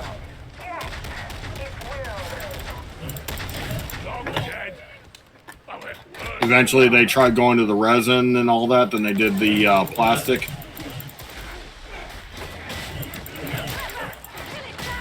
Sure has changed a lot since then, hasn't it? Oh, yeah. Ah, shit. Remember the early versions of Necrons when they weren't even a playable army? They were just, passing notes in the codexes. And the only things that you really saw from them were the Necron warriors and scarabs. Yeah, that was their first army approach. Originally, they were chaos robots, is what they were.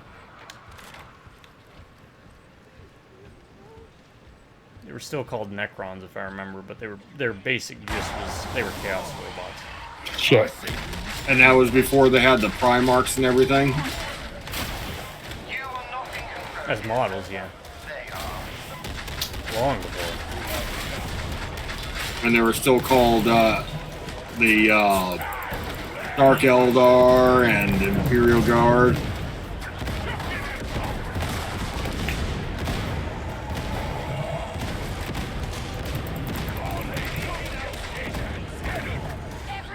The first video game I ever played for Warhammer, though, was Space Hulk.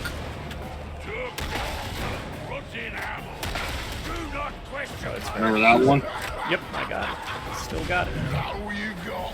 Oh. All them stuffs. Yep. We were in a lot of different stuff back then, though, weren't we? Is that back then? That's also when like Dungeon Keeper and all that came out. That's a great game, right? Yeah. It wasn't very often you got a game that you could actually play as the bad guy in.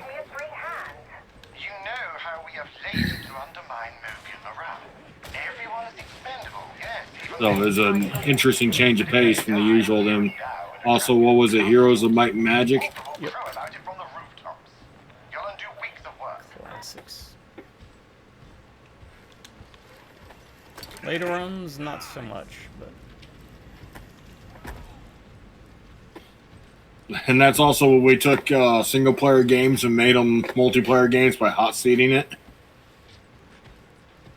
Like XCOM, Syndicate.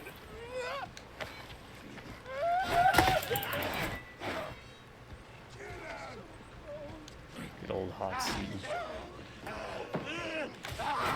I guess most people won't even understand what that means, the hot seat. Yeah.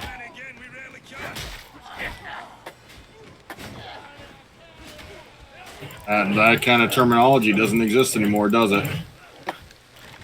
No, Tristan occasionally does LAN parties. Well, it's nice to see that some people still do those.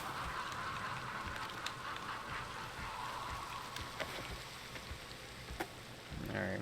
We used to have fun doing stuff like LAN parties, or when you get a couple consoles together. That's how we used to play Halo.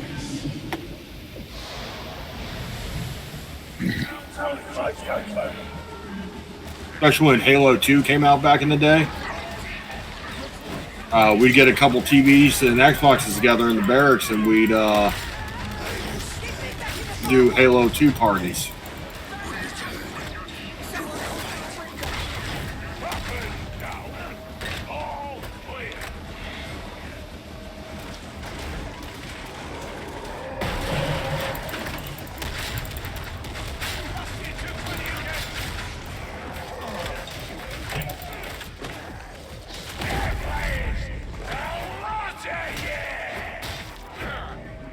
Except for it was much harder to do a LAN party back in the day, Ryan, with those big old monitors. Oh yeah. In CRT TVs.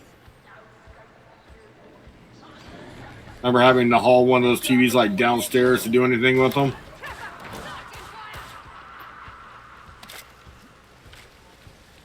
Memories. I remember she jumps us up here. Yeah. You know what one was fun back in the day, though? Time Splitters. Oh, yeah. Time Splitters is a good game.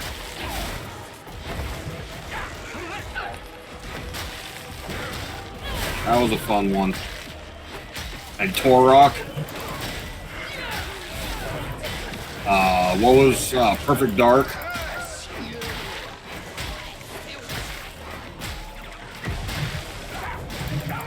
And everybody always remembers the 007 GoldenEye. The trader box net is ablaze. If you want to extract your team, it must be now. I have to get the Wolfer. I have to know. No. What? Very well.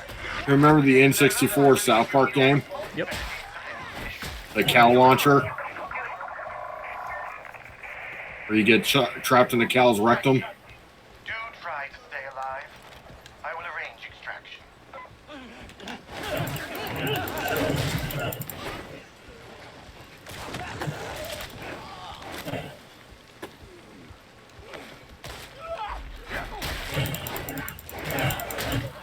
N64 was a good console, but I hated that controller, Ryan.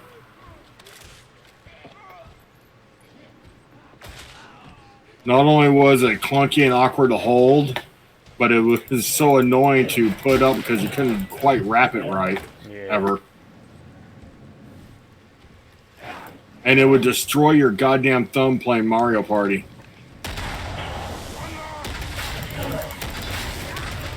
Badly, brother.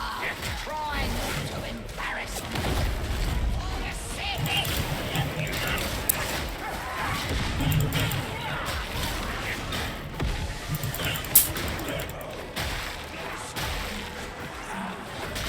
Well, I seem to be able to do much quicker work with this. Yeah, one weapon's working good, and the other one I brought isn't. This double barrel shotgun.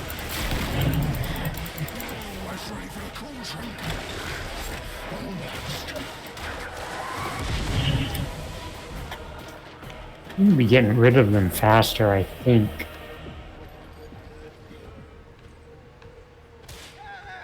Lieutenant Masusi, the strike team requires immediate extraction.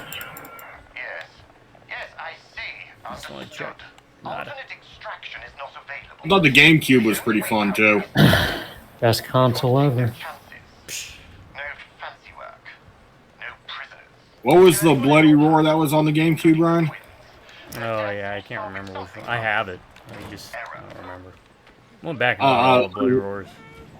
I love that version of Bloody Roar. I still think the graphics look pretty good on it.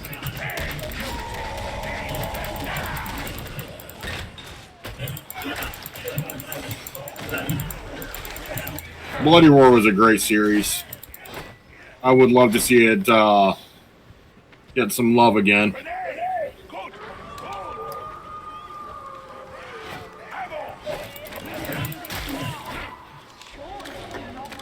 Alright, make sure we pick up that med kit. That coil.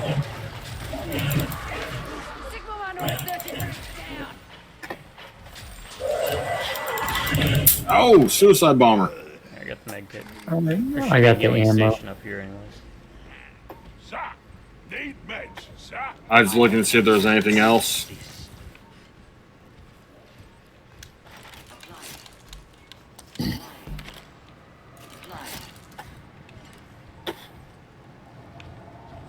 See, I got the benefit the GameCube by buying the objectively best video game console ever.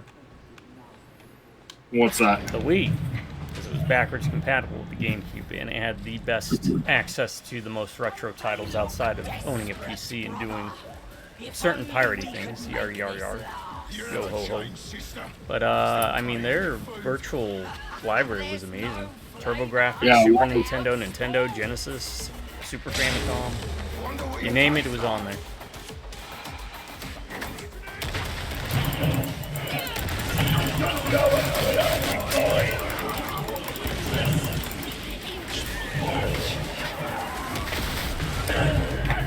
God damn.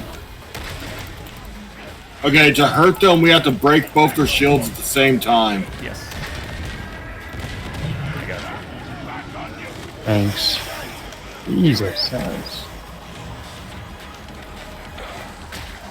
Is our computer guy up top again? Yes, he is. Yeah, when you bust one shield, the other one starts transferring it to him, and you have to bust the one that's not kneeling. It'll be like an alarm shield. And then after you do that, it pops both of them, and then we can hit them. I think it hurts you if you hit that beam, too.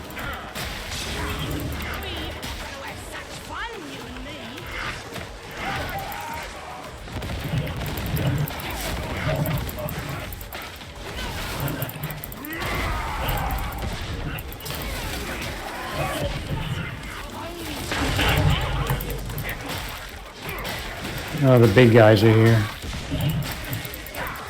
Double axis.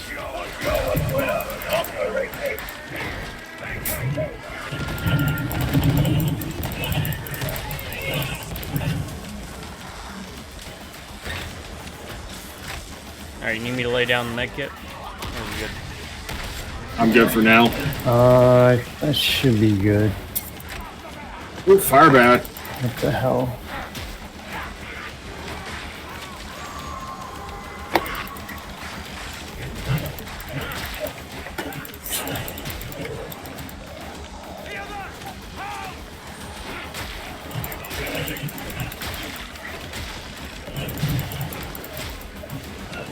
Oh, I wish I would stop doing that.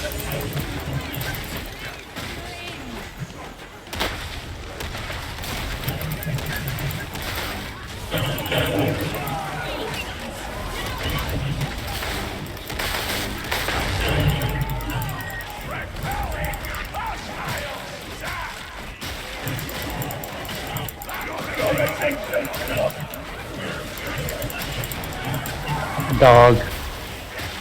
Try and get to you.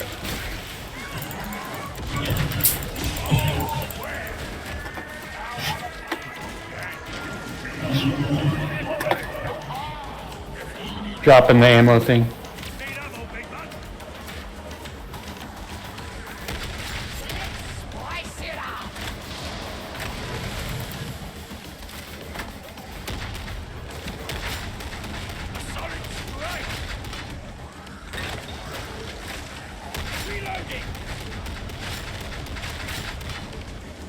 I definitely need ammo now.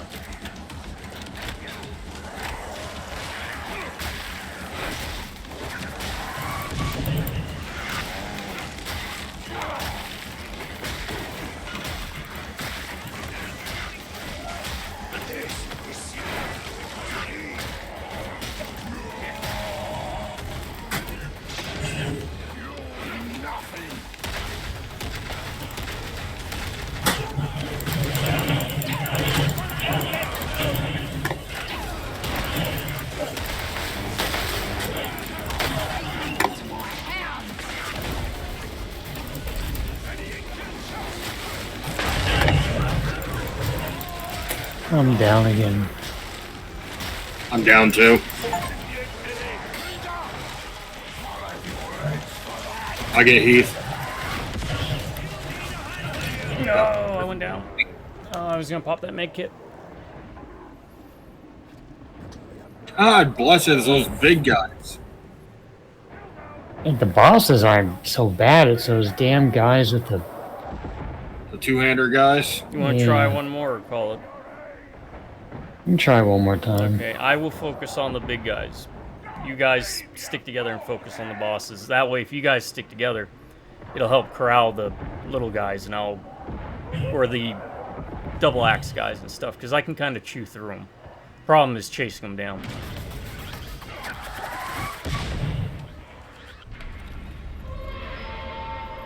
Huh, now it's Ryan in the cell. Or you get. I mean, if it... Oh, it doesn't net a level. I was about to say, if I can just get one more level. I just leveled up. Oh, God, I'm close. Damn it. Because then I provide a 10% buff to everyone's damage. Do not care for that double-barreled shotgun. I like the loadout I got, but the problem is I sacrifice a lot of survivability. But I do chunks of damage. Maybe I should go back to that pistol. Let me try that. I'll be right back.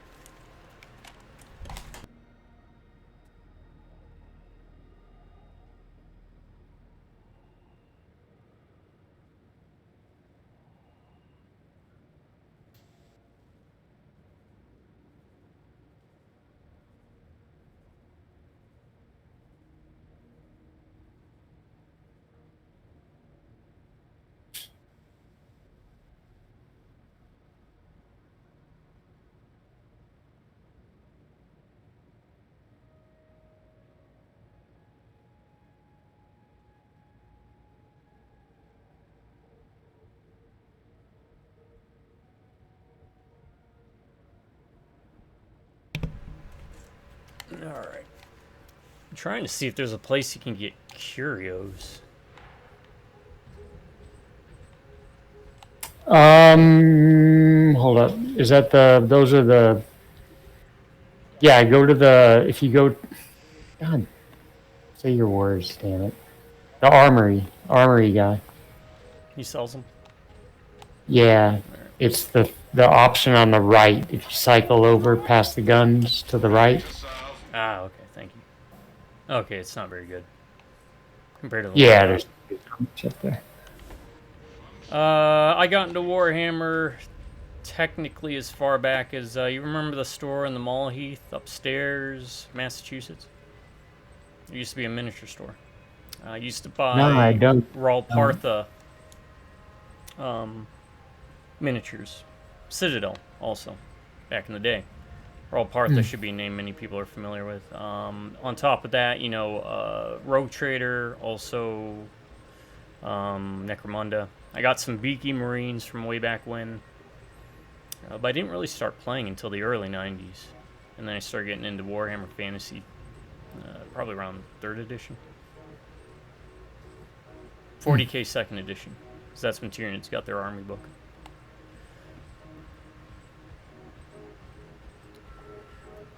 And of course, was playing Space Hulk and other things when they came out. Hero Quest would also be another one.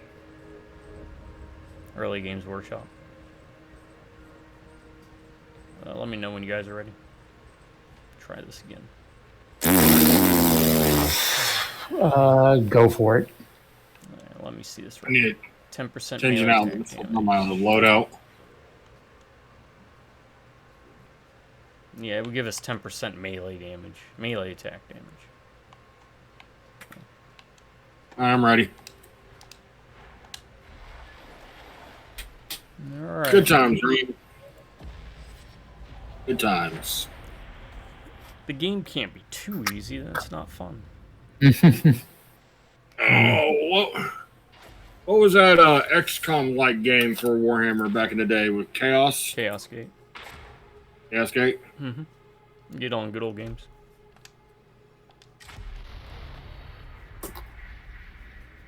That's old one, huh? Yeah, it holds up. They also had one on the DS, I remember. I played.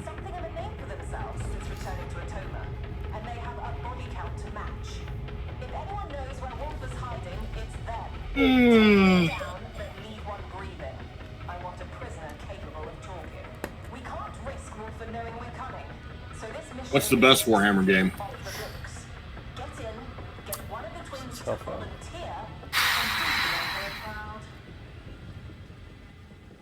My favorite's got to be the first Dawn of War. Mine would be Vermintide. That's fair. I prefer I'm like you. I prefer the fantasy. But like I said, they've all been really, at the minimum, very solid. Very solid, yeah.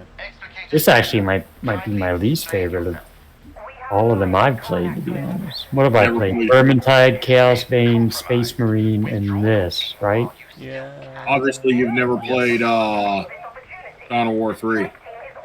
I've never played any of those, no.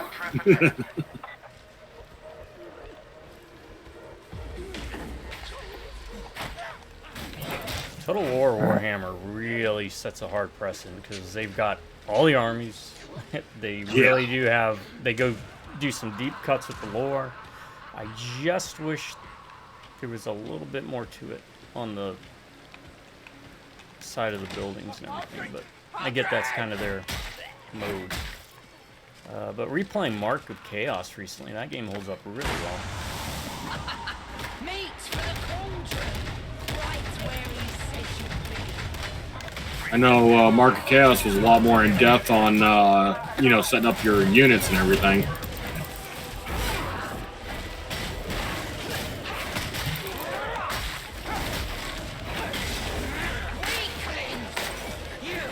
Oh, that's one way to do it without taking much damage, Ryan.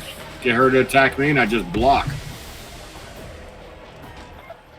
Yeah, that was kind of the problem with my when I rolled with the shield. I just wasn't able to put out the damage. If I can get them to do that in the big fight, it'd help us a lot, wouldn't it? Yeah, because I can take down the armor guys quick.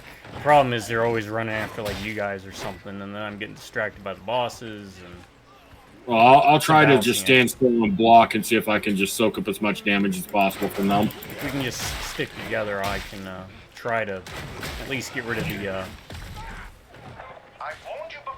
I changed out my ability, too. It's not the that Vox speaker thing anymore. Now I get like a speed and damage boost and toughness boost, and my dog does more damage. So I can activate that, let the dog go out there and fight, and I just block.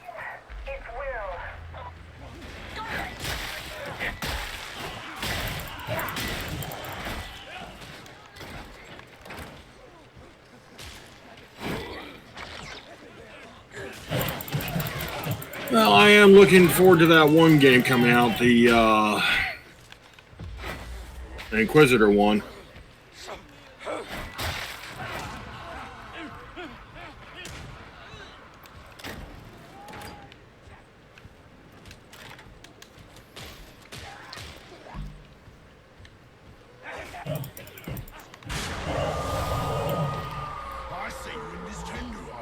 Yeah, Alcat does usually a pretty good job. You are not in control here, Zelda. They are. Oh. Yeah, again, for some reason, I have his attention. I'm taking a lot of damage from this gas. I can't do anything about it. Yeah, we're back here, man. At this part. Anytime Yeah, the gas stuff. I got stuck down in there. I couldn't get out. Couldn't find the exit.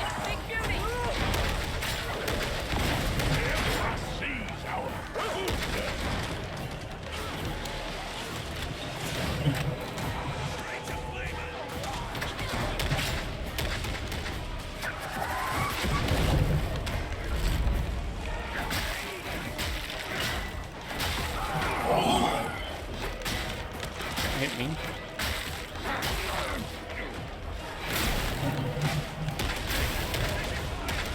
I wish they would do more fantasy, but I don't foresee that happening with Age of Sigmar. Oh yeah, no, fantasy's pretty much gone unless you're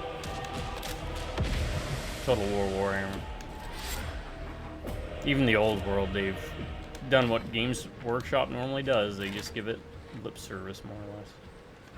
Fox chatter confirms that enemy forces are converging on the strike team's location. Alright. There was something I really liked. There was something that I really liked came out of Age of Sigmar, Ryan. I like the Cruel Boy orcs. The kind of swamp orcs. I really enjoy them. I think the aesthetic is really cool. No cat. Can't get him on lap right now.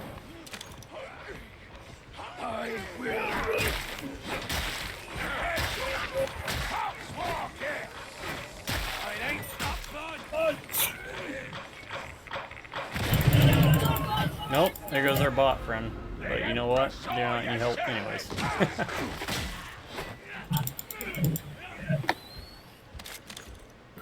As my dad would say, he's as useful as tits on a boar.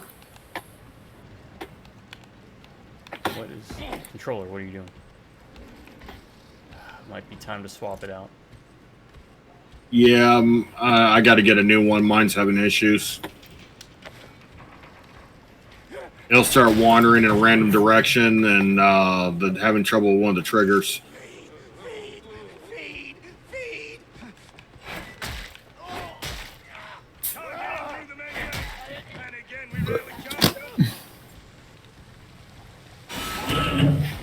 Oh, shoot. Oh, are they? I wonder if they're up top at that part in the level. Just waiting. Like, I know where I'm gonna be. So. Yeah.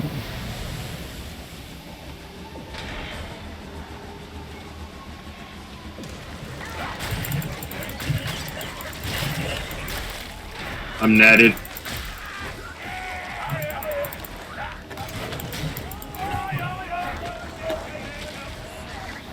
I got my dog to where he's supposed to prioritize. I'm netted.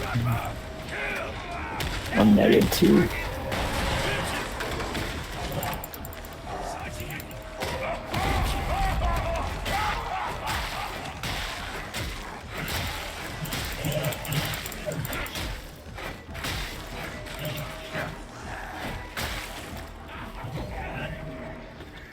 Oh.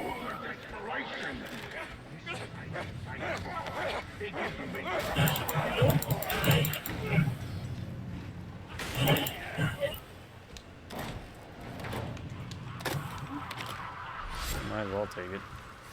Combat stem. Alright, she's gonna pop up here. Yep.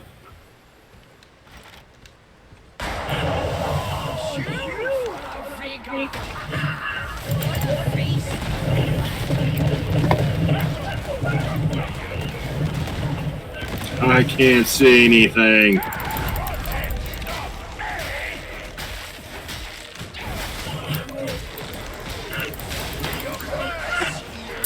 I had to make sure I wasn't anywhere near a railing. That gets old, doesn't it? Getting knocked off railings. Yeah. It sucks worse when you completely pass the railing and just go over the edge. I have to get the Wolfer. I have to know. No. What? I... Very well. Executor Zola, I relieve you of your responsibilities to this mission. No, you can't. Alright, we found our bot friend. That doesn't help in the end. I will arrange extraction. Yeah. We need him most. Yeah, I'll take that. Maybe he's just not making it onto the elevator. Something special.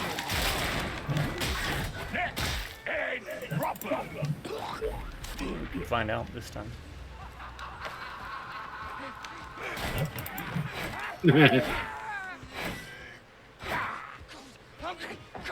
I love it when they run at you and you just smack them with a mace. It's like, ugh.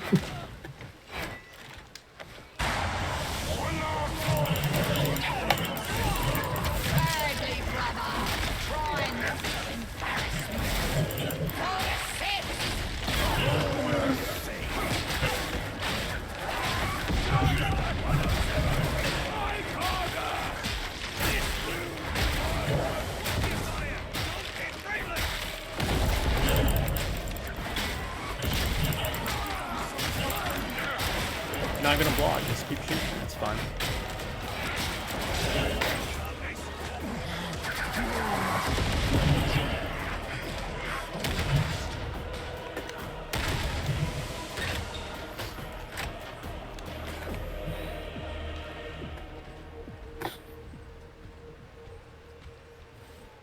Lieutenant Masusi, the strike team requires immediate extraction. Yes, I see. Understood. Alternate extraction is not available. The only way out is through. No fancy work. No prison. Kill anyone in your area, including the twins. They're solving something from this error.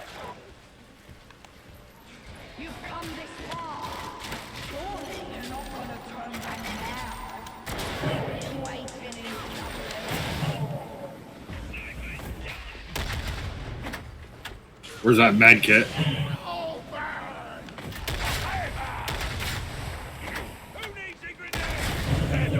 I got it. Now let's see what he does. Get your top off at the med station.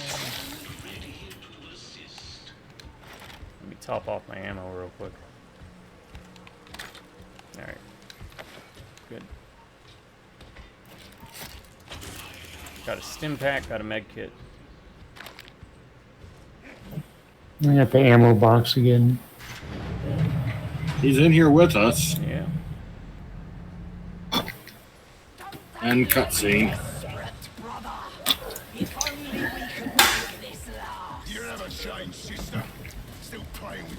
I don't remember if anything comes at us outside of them initially. But...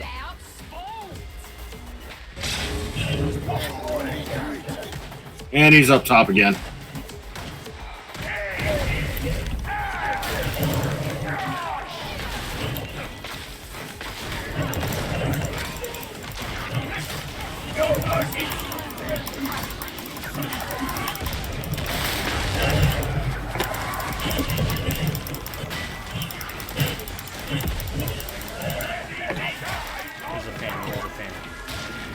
There's a fan. Running.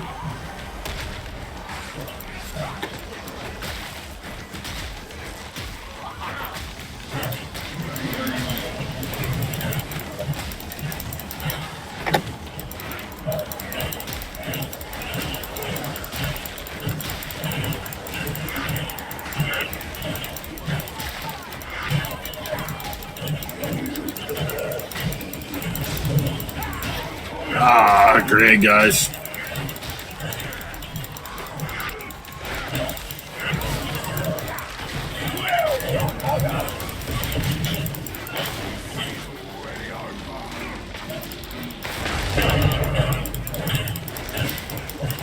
Alright, we gotta go after Rodden first.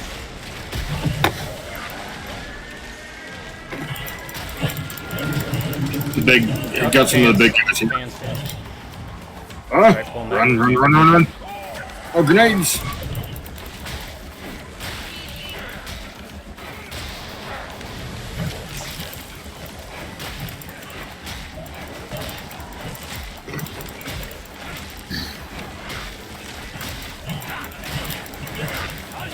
Doesn't really have good crowd clearing this weapon.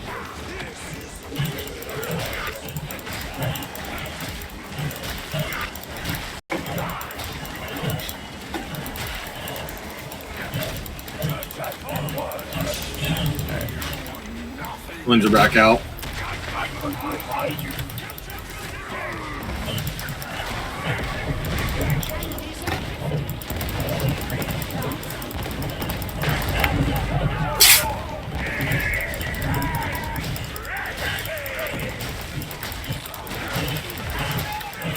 Big guys are out. Fire. Fans. Ah, I'm on the wrong side.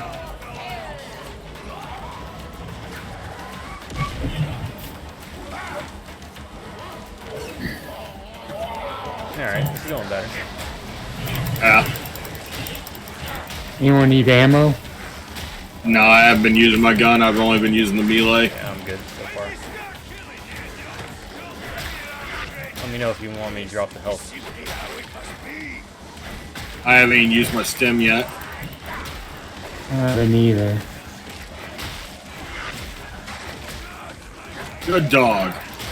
Now that the dog's set to target the specials first, he's going after those big guys first thing.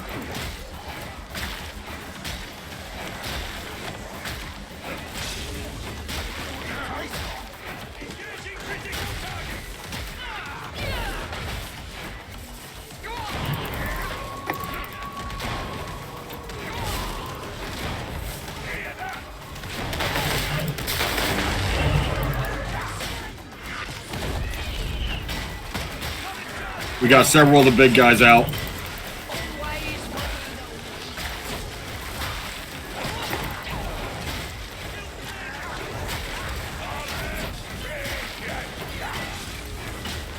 That should take care of it. One of the twins is down. Yep. shit. I'm gonna pop the shield, or the health, just in case. I gotta drop the ammo too, because I'm out.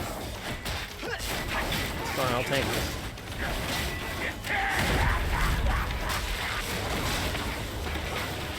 Alright, looks like it's just a whale and bail time. Yep.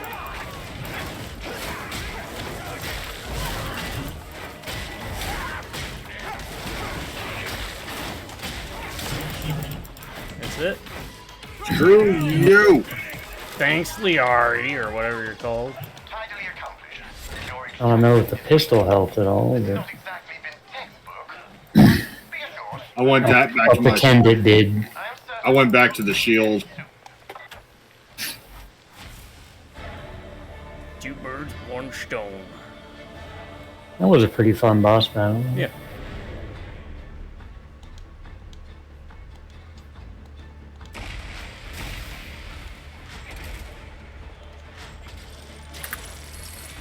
Well, I got a plasma gun, whatever that does.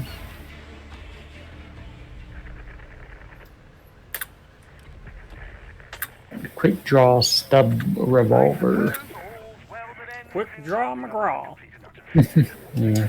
All's well that ends well. Intensify the cultist further. I wonder why.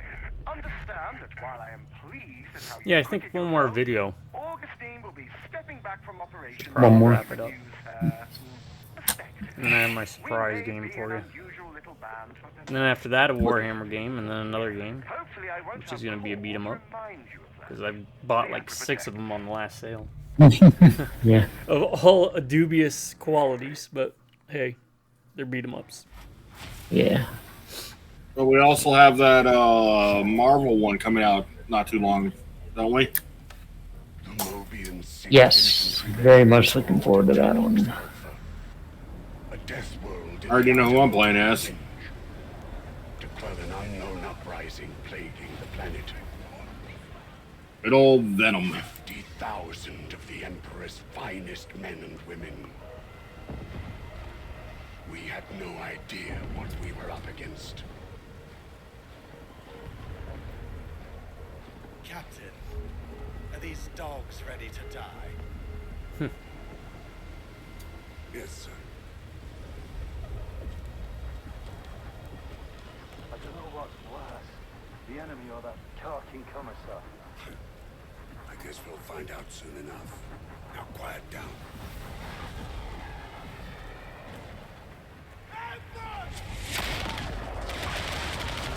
Yeah, the Marvel Cosmic Invasion thing. Yeah. Yeah, hopefully we see more 40K games start making their way in. Though, you know, I'd love fantasy, but fantasy's dead and gone, regretfully. Again, outside of Total War.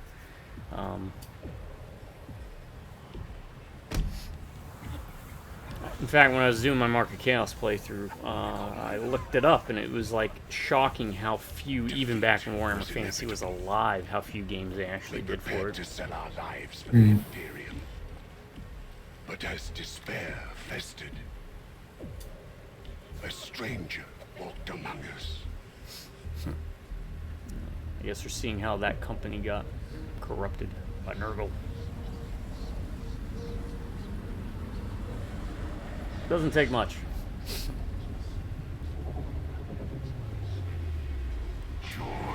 Oh, they sure did get corrupted, Ryan.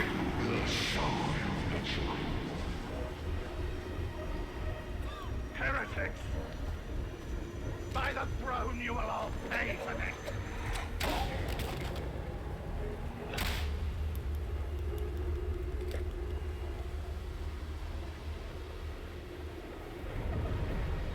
We were taught what it meant to be strong, to be blessed. And thus we became the true defenders of humanity. How will your false emperor protect you now?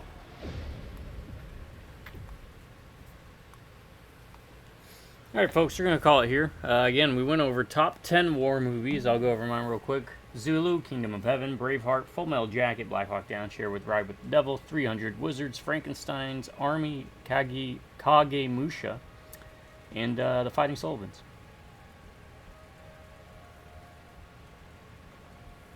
For my list, it was Axar Ridge, We Were Soldiers, Patriot, Soldier, Platoon, Flags of Our Father, Letters from Iwo Jima, Sisu, Fury, Saving Private Ryan, and Hamburger Hill.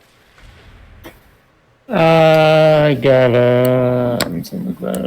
Dirty Dozen, Bridge Over River Kwai, Platoon, Uncommon Valor, Hamburger Hill, Thin Red Line, Inglorious Bastards, Saving Private Ryan, Red Dawn, and Fury.